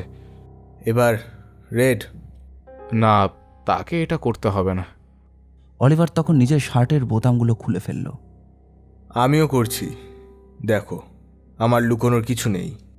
অলিভারের বুক একদম খালি। অলিভার আবার রেডের দিকে তাকালো। এবার তোমার পালা। রেড এটা করতে চাইছিল না, কিন্তু না করলে সবাই ভাববে যে সে কিছু লুকোচ্ছে। রেড দাঁত চেপে বলল, ঠিক আছে। রেডের শার্ট ঢিলা ছিল, তাই বোতাম খোলার দরকার পড়ল না। সে শার্টটা তুলে দিল ব্রা পর্যন্ত। তার ফ্যাকাশে বুক আর পেট সবার সামনে দেখা গেল। তার গায়েও গোপন কিছু নেই। আর তার চোখটা ঘুরিয়ে নিল। রেড সেটাকে লক্ষ্য করল। দুঃখিত রেড। কোনো ওয়্যার নেই। উফ, এবার কি এগোনো যায়? আর না, এখনো না। ওয়্যার না থাকলেও কেউ বাইরে তার সঙ্গে যোগাযোগ করতেই পারে। অলিভার প্লিজ, এখানে কেউ স্নাইপারের সঙ্গে কাজ করছে না। সে আমাদের যে কোনো একজনকে মেরে ফেলতে পারে। ওই নিরীহ দম্পতিকেও মেরেছে। সবাই ফোন বের করো। অলিভার রান্নাঘরে গিয়ে ড্রয়ার খুলে একটা বড় সসপ্যান বের করলো। সব ফোন এখানে রাখবে, ঢাকনা দিয়ে বন্ধ করে নেব। কিন্তু সিগন্যাল তো নেই, তাহলে আমরা কিভাবে তার সঙ্গে যোগাযোগ করব? আমি জানি না, হয়তো কোনো অ্যাপ আছে, হয়তো কারো ফোন হ্যাক হয়েছে, কিন্তু যদি চাও আমি তোমাদের বিশ্বাস করি। অলিভারের চোখ ঘুরে গেল আরভির অর্ধেক অংশের দিকে, যেখানে রেড, সাইমন আর আর্থার দাঁড়িয়ে। অলিভার বলল, তাহলে সব ফোন এখানে রাখবে, এটা কিন্তু অনুরোধ নয়। নিজের কথা প্রমাণ দিতে অলিভার পেছনের পকেট থেকে ফোন বের করে সোজা সসপ্যানের ভেতরে ফেলে দিল। ফোনটা ভেতরে পড়ে একটা মৃদু ঠক করে শব্দ করল। অলিভার এবার প্যানটা রেইনার দিকে এগিয়ে ধরল। রেইনা, রেইনা মাথা নাড়ল। সে অলিভারের দিকে তাকালো না, নিজের ফোনটা বের করে চুপচাপ প্যানের ভেতর রাখল, অলিভারের ফোনের ওপর। তারপর ম্যাডি এগিয়ে গেল, সেও নিজের ফোনটা ভেতরে ফেলে দিল। সাইমন, না না না না না, এটা একদম বোকামি। সাইমন রাগে দুটো পা ফেলে এগিয়ে এলো, তারপর নিজের ফোনটাও ছেড়ে দিল। ফোনটা অন্যগুলোর সঙ্গে ঠোকাঠুকি করে নিজের জায়গা খুঁজে নিল। আর্থারকে কিছু বলতে হলো না, সে আগেই সামনে ঝুঁকে পড়েছিল। হাতে ফোন নিয়ে প্যানের ভেতরে থাকা ফাঁকা জায়গায় সে সেটাকে দাঁড় করিয়ে রাখল। এবার অলিভার প্যানটা রেডের দিকে বাড়িয়ে ধরল। রেড। সবাই তাকালো রেডের দিকে। রেড তার ফোনটা বের করল। নো সার্ভিস, ব্যাটারি 38%, সময় 3:13 AM। অদ্ভুত, রাত এত হলেও তাদের কারোরই ঘুম পাচ্ছে না। অলিভার আবার বলল, রেড। অলিভার মনে করিয়ে দিল যে এটা কোনো অনুরোধ নয়, সে নেতা আর এখন সে তার নেতৃত্ব দিচ্ছে। শেষ পর্যন্ত রেডও তার ফোনটা অন্য ফোনেরগুলোর ওপর রেখে দিল। কারো কাছে দ্বিতীয় লুকোনো ফোন নেই তো? সবাই মাথা নাড়ল। অলিভার ফোন ভরা প্যানটা তুলে ডাইনিং টেবিলের ওপর রাখল, তারপর কাচের ঢাকনা দিয়ে ঢেকে দিল। কিন্তু সে এখানেই থামল না, সে ডাকটেপের রোল তুলে নিল, বড় একটা ফালি ছিঁড়ে নিয়ে ম্যাডির কাঁচি দিয়ে ছোট ছোট করে টুকরো করল, তারপর ঢাকনা আর প্যানের ওপর টেপ লাগিয়ে সিল করে দিল। এমন সময় সাইমন বলল, এবার কি আমাদের কি জামা কাপড় খুলে সার্চ করবে নাকি? অলিভার রেগে উঠল। সাইমন, তোমার ওপর আমার প্রায় সহ্য শক্তি শেষ। এখানে একমাত্র বুদ্ধিমানের মতো কাজ আমিই করেছি। আমি শুধু নিশ্চিত করতে চাইছি যে আমরা যাতে বেঁচে থাকি। সত্যি? কারণ আমার তো মনে হচ্ছে তুমি সেই একটা বিষয় কিন্তু এড়িয়ে যাচ্ছ, যেটা করলে আমরা এখান থেকে বেঁচে বেরোতে পারবো। সাইমন ম্যাডির দিকে তাকালো। সেই গোপন কথা যেটা স্নাইপার শুনতে চায়। আমাদের সবাই বাঁচবো না। সে বলেছে যদি আমরা সেই গোপন কথা বলি তাহলে বাকি সবাইকে ছেড়ে দেবে। মানে ম্যাডি আর কিছু বলল না, কিন্তু রেড বুঝে গেল যে সেই গোপন কথাটা বললে একজনের মৃত্যু নিশ্চিত। এটাই আসল খেলা, কিন্তু সেটা রেডের গোপন কথা নয়, হওয়ার কথাও না। তাহলে কার? সাইমন বলল, তাহলে আগে তাকে যা চাইছে সেটা দিই, পরে যা হবে দেখা যাবে। হয়তো সে ব্লাফ করছে। না, আমরা সেটা করব না।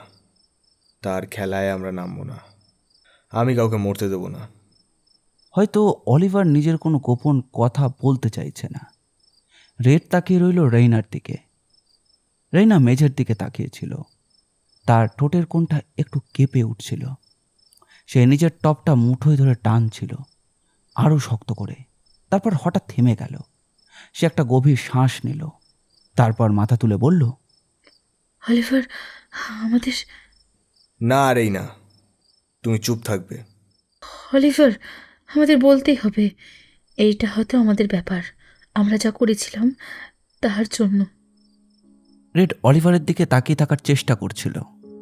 হঠাৎ অলিভার চিৎকার করে উঠল, আর একটা কথাও বলবে না। অলিভার রাইনার এত কাছে চলে এসেছিল যে অলিভারের নিঃশ্বাসে রাইনার কালো চুলগুলো উড়িয়ে দিচ্ছিল, কিন্তু রাইনা নড়ল না, কোনো প্রতিক্রিয়াও করল না। রেডও নড়ল না। কিন্তু এখন সে নিশ্চিত তারা সত্যি কিছু লুকিয়ে রেখেছিল, ঠিক যেমন রেডও নিজের মধ্যে লুকিয়ে রেখেছে। গত কয়েক ঘন্টায় যা যা ঘটেছে রেড এখন বুঝতে পারছিল। বারবার পালানোর পরিকল্পনা, কোথাও বাঘ খোঁজা, তারপর খোঁজা কোনো গুপ্তচর আছে কিনা। সবকিছুই ছিল অলিভারের চেষ্টা সেই গোপন কথাটাকে ধরে রাখবার জন্য, কিন্তু তার সময় শেষ হয়ে গেছে। এমন সময় সাইমন শুকনো হাসি হাসল। এখন আর দেরি হয়ে গেছে, আমরা সবাই জানি তোমাদের একটা গোপন কথা আছে। এখন আর পেছনে ফেরার কিন্তু কোনো উপায় নেই। অলিভার, কি হচ্ছে? কি করছো তোমরা? ম্যাডির কথায় অলিভার কোনো উত্তর দিল না। সে শুধু রেইনার দিকে তাকিয়েছিল, আর রেইনাও তাকিয়েছিল তার দিকে। সাইমন আবার বলল, মজার ব্যাপার হলো তুমি আমাদের মধ্যে গুপ্তচর খুঁজে বেড়াচ্ছিলে, অথচ আসলে গোপন কথাটা ছিল তোমারই। এটার সঙ্গে ওই ব্যাপারের কোনো সম্পর্ক নেই। রেইনা শান্ত গলায় বলল, থাকতেও পারে, হয়তো বাইরে যে লোক আছে সে তার পরিবারের কেউ। থামো। না অলিভার, আমি থামবো না। যদি এটা আমাদের করা কাজের জন্য হয় তাহলে আমাদের বলতেই হবে। আমরা এখানে সবচেয়ে বড়, আমাদের ওদের দেখাশোনা করার কথা। ওরা এখনো বাচ্চা। সে বলেছে আমরা যদি গোপন কথাটা বলি তাহলে ওদের ছেড়ে দেবে, তাই আমাদের বলতেই হবে। রেড হঠাৎ ভাবল, হয়তো আসলে রেইনা এখানকারেরই সত্যিকারের নেতা। সে অলিভারের সামনে দাঁড়িয়ে রয়েছে, একদম ভয় পাচ্ছে না। তারা এমন কি করেছিল, এমন কি ভয়ঙ্কর কাজ, যার জন্য একটা মানুষ বন্দুক নিয়ে তাদের এভাবে আটকে রেখেছে? রেডের মাথায় শুধু একটাই সম্ভাবনা আসছিল। ম্যাডি কাপা গলায় বলল, অলিভার, কি হয়েছে? তুমি কি করেছো? আমি কিছু করিনি, এটা একটা দুর্ঘটনা ছিল। কি দুর্ঘটনা? রেইনা হাত দুটো স্লিভের ভেতরে ঢুকিয়ে দিল। জানুয়ারিতে যখন আমরা সেমিস্টারের জন্য কলেজে ফিরছিলাম, আমি বলবো, তুমি ঠিকভাবে বলতে পারবে না, আমি বলছি। অলিভার একটু নড়ে চড়ে বসল। কাপড়ের খসখসে শব্দ হলো। রেড, চ্যানেল বদলাতে থাকো। কি? ওয়াকি টকির চ্যানেল বদলাতে থাকো। রেড নিচে তাকিয়ে বোতাম চাপতে লাগলো। প্রতিবার চাপার সঙ্গে সঙ্গে স্ট্যাটিক একটু করে কেটে যাচ্ছিল। অলিভার অপেক্ষা করলো যে যতক্ষণ না রেড চ্যানেলের 11-তে চলে গেল। তারপর সে গলা পরিষ্কার করে বলতে শুরু করলো। একদিন বিকেলে আমরা একটা বারে গিয়েছিলাম, শুধু আমি আর রেইনা। আমরা একটা ম্যাচ দেখছিলাম, ইগলস আর কাউবয়েস। রেইনা ফিলাডেলফিয়ার না, কিন্তু সে খেলাটা বোঝে। একটা ম্যাচও সে মিস করে না।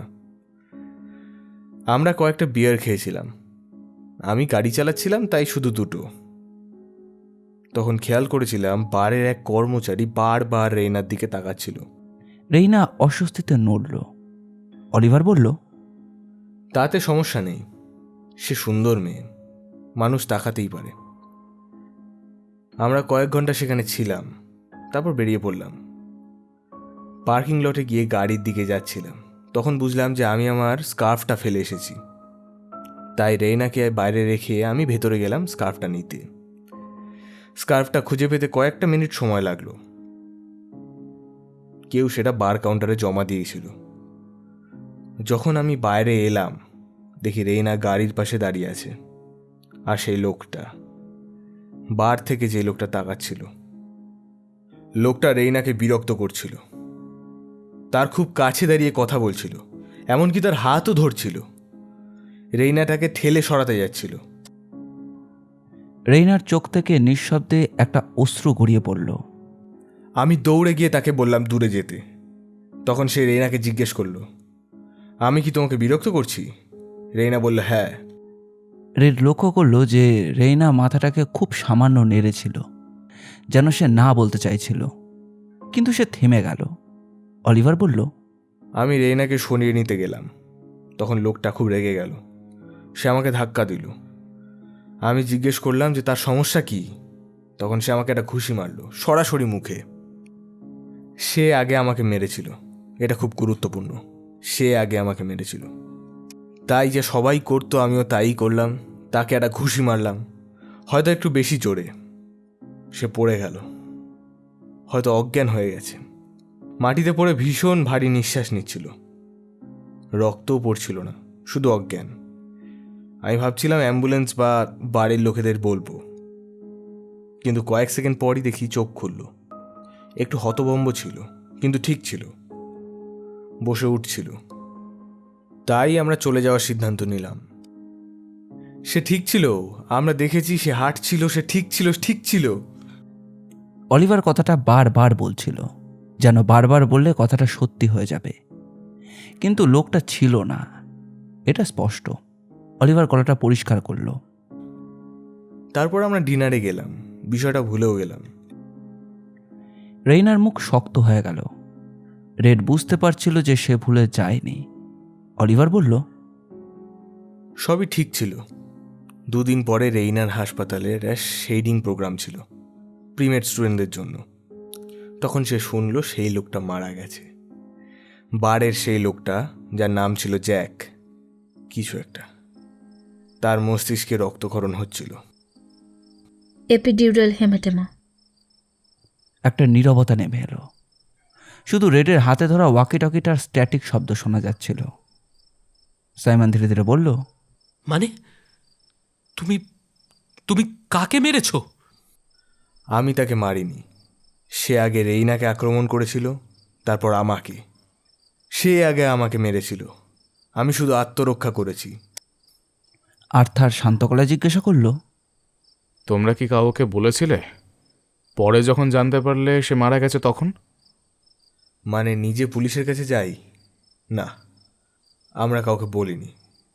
আমরা ঠিক করেছিলাম কেউ না জিজ্ঞেস করলেও বলবো না। হয়তো পার্কিং লটে কোনো ক্যামেরাও ছিল না, কারণ কেউ কখনো আমাদের কিছু জিজ্ঞেসই করেনি। তাই তোমরা এটা গোপন রেখেছিলে? অবশ্যই রেখেছিলাম। সে আগে আমাকে আক্রমণ করেছিল, আমাকে কেন শাস্তি পেতে হবে? আর আমি মাঝে এটা করতে পারতাম না। মা খুব শীঘ্রই ডিস্ট্রিক্ট অ্যাটর্নি হতে চলেছেন।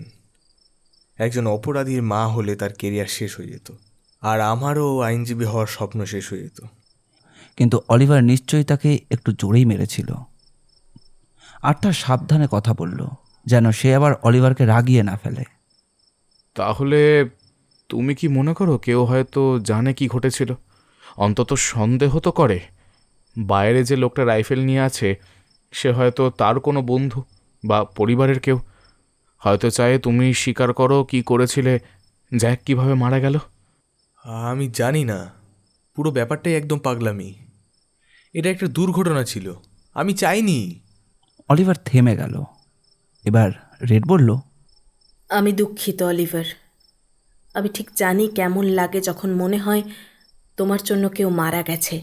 এটাই আমার দোষ ছিল না। সে আগে আমাকে মেরেছিল, আমি শুধু রেইনাকে বাঁচাতে গেছিলাম।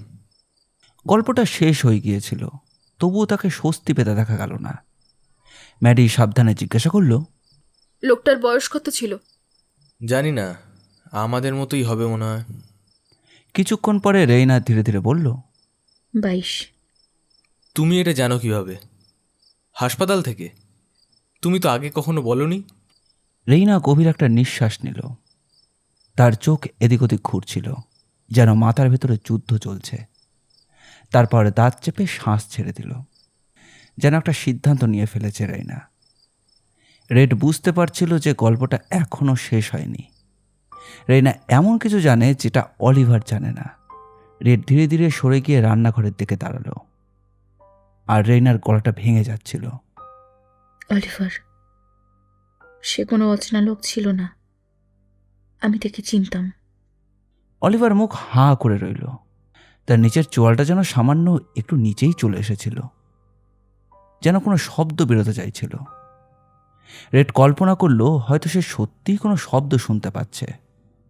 রেইনা ধীরে ধীরে বলল, তার নাম ছিল জ্যাক হার্ভি। জ্যাক সামথিং না। আর আমি তাকে চিনতাম। তুমি আমাকে আগে বলনি কেন? আর তুমি জ্যাক হার্ভিকে কিভাবে চিনতে? এটাই ছিল আসল প্রশ্ন। রেড তৎক্ষণাৎ মাথা ঘুরিয়ে রেইনার দিকে তাকালো। আর্থার, সাইমন, ম্যাডি সবাই তাকিয়ে আছে তার দিকে। তাদের দৃষ্টি যেন তাকে আরভির সামনের দরজার কোণায় ঠেলে দিয়েছে। রেইনা নিজের বাহু জড়িয়ে ধরল, হাতার ভাঁজ নিয়ে নাড়াচাড়া করতে লাগলো। সে খুব সাবধানে বলল, আমি জ্যাককে চিনতাম, কারণ আমরা একসাথে সম্পর্কে ছিলাম। সাইমন অস্বস্তিতে একটা দীর্ঘ শ্বাস ছাড়ল। এলোমেলো চুলে হাত চালালো। রেইনা ঠোঁট কামড়ে অপেক্ষা করছিল বিস্ফোরণের জন্য, কিন্তু সেটা এলো না। অলিভার ধীরে শব্দগুলো স্পষ্ট করে বলল, একসাথে মানে? একসাথে মানে, প্লিজ আমাকে সেটা বলতে বলো না। কতদিন? আমি তাকে কয়েক বছর ধরে চিনতাম। বন্ধুদের সঙ্গে বাইরে গেলে ওখানেই পরিচয় হয়েছিল। আমি সেটা জিজ্ঞেস করিনি। সেপ্টেম্বর থেকে, যখন আমরা ফল সেমিস্টারের জন্য ফিরে গিয়েছিলাম। 4 মাস? তুমি 4 মাস আমার পেছনে লুকিয়ে তার সঙ্গে ছিলে? আমি দুঃখিত, তোমার সঙ্গে এমন করা উচিত হয়নি। আমি জানি এটা খুব খারাপ, আমি সত্যিই দুঃখিত। আর তুমি এখন আমাকে বলছো সবার সামনে, আমার ছোট বোনের সামনে? আমি দুঃখিত, আমি চাইতাম অন্য সময় বলতে, শুধু তুমি আর আমি। আসলে চাইতাম এটা যেন কখনোই না ঘটতো। যদি আমি এত ভীরু না হতাম, যদি তুমি কি করতে? তোমার সঙ্গে ব্রেকআপ করতাম। শব্দগুলো এত আস্তে বেরোলো যে প্রায় ফিসফিসের মতো শোনালো। সে শুধু অলিভারের দিকেই তাকিয়েছিল, যেন আরভি তার কেউ নেই। রেডের মাথা হঠাৎ একদম শান্ত হয়ে গেল। অদ্ভুত একটা অনুভূতি তার ভেতরে উঠল। অপরাধ বোধ নয়, লজ্জা নয়, যেন আরো পুরনো কিছু, প্রাচীন কোনো প্রবৃত্তি যা তাকে বলছে যে অলিভারের পথ থেকে দূরে থাকতে। বাইরে বিপদ ছিল আর এখন ভেতরেও আছে। অলিভার যেন হঠাৎ টেবিলের উপর হাত চালালো, ছুরিটা লাফিয়ে উঠল। কি? তুমি আমাকে ছেড়ে তাকে বেছে নিতে? আমি দুঃখিত, আমি তাকে ভালোবাসতাম। আমরা 2.5 বছর ধরে একসাথে। আমি জানি, আর আমি তোমার জন্য অনেক কিছু অনুভব করি, কিন্তু তার সঙ্গে সব কিছু আলাদা ছিল, সহজ ছিল, সহজ? ভিন্ন ছিল। জ্যাক এসব নিয়ে স্বস্তি পেত না। সে বলেছিল আমাকে সিদ্ধান্ত নিতে হবে। আমি তাকে বলেছিলাম খুব শিগগিরই তোমার সঙ্গে ব্রেকআপ করব। সেদিন আমরা তার বারে যাব, জানতাম না। জানলে অন্য কোথাও খেলা দেখতে নিয়ে যেতাম তোমাকে, কিন্তু সমস্যা সেটা নয়, সমস্যা আমি। পার্কিং লটে সে আমাকে বলছিল সে আর অপেক্ষা করবে না, আমাকে আমাকে সিদ্ধান্ত নিতে হবে। তখন তুমি বেরিয়ে এলে, আমি ভয় পেয়ে গেলাম। আমি চাইনি সব কিছু এভাবে হোক, তোমাদের দুজনের সামনে, কিন্তু তখনই বুঝলাম আমাকে সিদ্ধান্ত নিতে হবে। আমি জানতাম আমি জ্যাককে ভালোবাসি, কিন্তু সেই মুহূর্তে মাথা বলছিল সে ঠিক পছন্দ না, কারণ সে একটা বারে কাজ করে, আর তুমি। আমি বড় কিছু হব। তাহলে ব্যাপারটা ছিল তোমার মাথা আর হৃদয়ের লড়াই। আমি আমি ভীরু ছিলাম, আমি সিদ্ধান্ত নিলাম আর ভান করলাম তাকে চিনি না, যেন সে পার্কিং লটে আমাকে বিরক্ত করা কোনো অচেনা লোক। তারপর সব কিছু ঘটে গেল। সেদিন রাতে সে আমাকে মেসেজ করেছিল, বলেছিল বিশ্বাস করতে পারছে না আমি ভান করেছি, তাকে চিনি না। তারপর তারপর আর কোনো খবর পাইনি, যতক্ষণ না। রেইনার বাকিটার বলার দরকার ছিল না, সবাই জানতো। রেইনা এরপর ফিস করল। সে মারা গেছে, আর সেটা আমার দোষ, কারণ আমি ভীরু ছিলাম। রেড একটু নড়ল। শব্দ হতেই অলিভার চোখ তুলে তার দিকে ঘুরল। রেইনা তো আর জ্যাককে মারেনি, তাই না? অলিভারই তো তাকে ঘুষি মেরেছিল। কিন্তু তবুও রেইনা নিজেকে দোষ দিচ্ছে। অলিভার দীর্ঘক্ষণ চুপ করে থাকার পর বলল, হ্যাঁ রেনা, এটা তোমারই দোষ, পুরোটাই। তুমি আমাকে এটা করতে বাধ্য করেছো। না, আমি করিনি। আমি সবার কাছে দুঃখিত। জ্যাকের 4 ভাই ছিল, আমি তাদের কখনো দেখিনি, কিন্তু হয়তো তাদের মধ্যে কেউ, সে বলেছিল তাদের একজন হরিণ শিকার করে। হয়তো তারা তার ফোনে আমার মেসেজ দেখেছে, হয়তো বুঝেছে গল্পের ভেতর কিছু লুকানো আছে। ওরা জানতে চায় জ্যাক কিভাবে মারা গেল। রেডের হাতে ধরা ওয়াকিটকির স্ট্যাটিকটা যেন হঠাৎ আরও জোরে হয়ে উঠল। অলিভার হঠাৎ দুহাতে তালি দিল। রেইনা, এখন আর সাহস খোঁজার দরকার নেই। আমাদের সম্পর্ক শেষ। আমি তোমার চেয়ে ভালো কাউকে পেতে পারি। আমি সত্যি দুঃখিত। যদি এইটাই কারণ হয়, আমি ফল ভোগ করব। আমি তাকে সব বলবো, আমি এটা শেষ করব। না, তুমি কিছুই করবে না।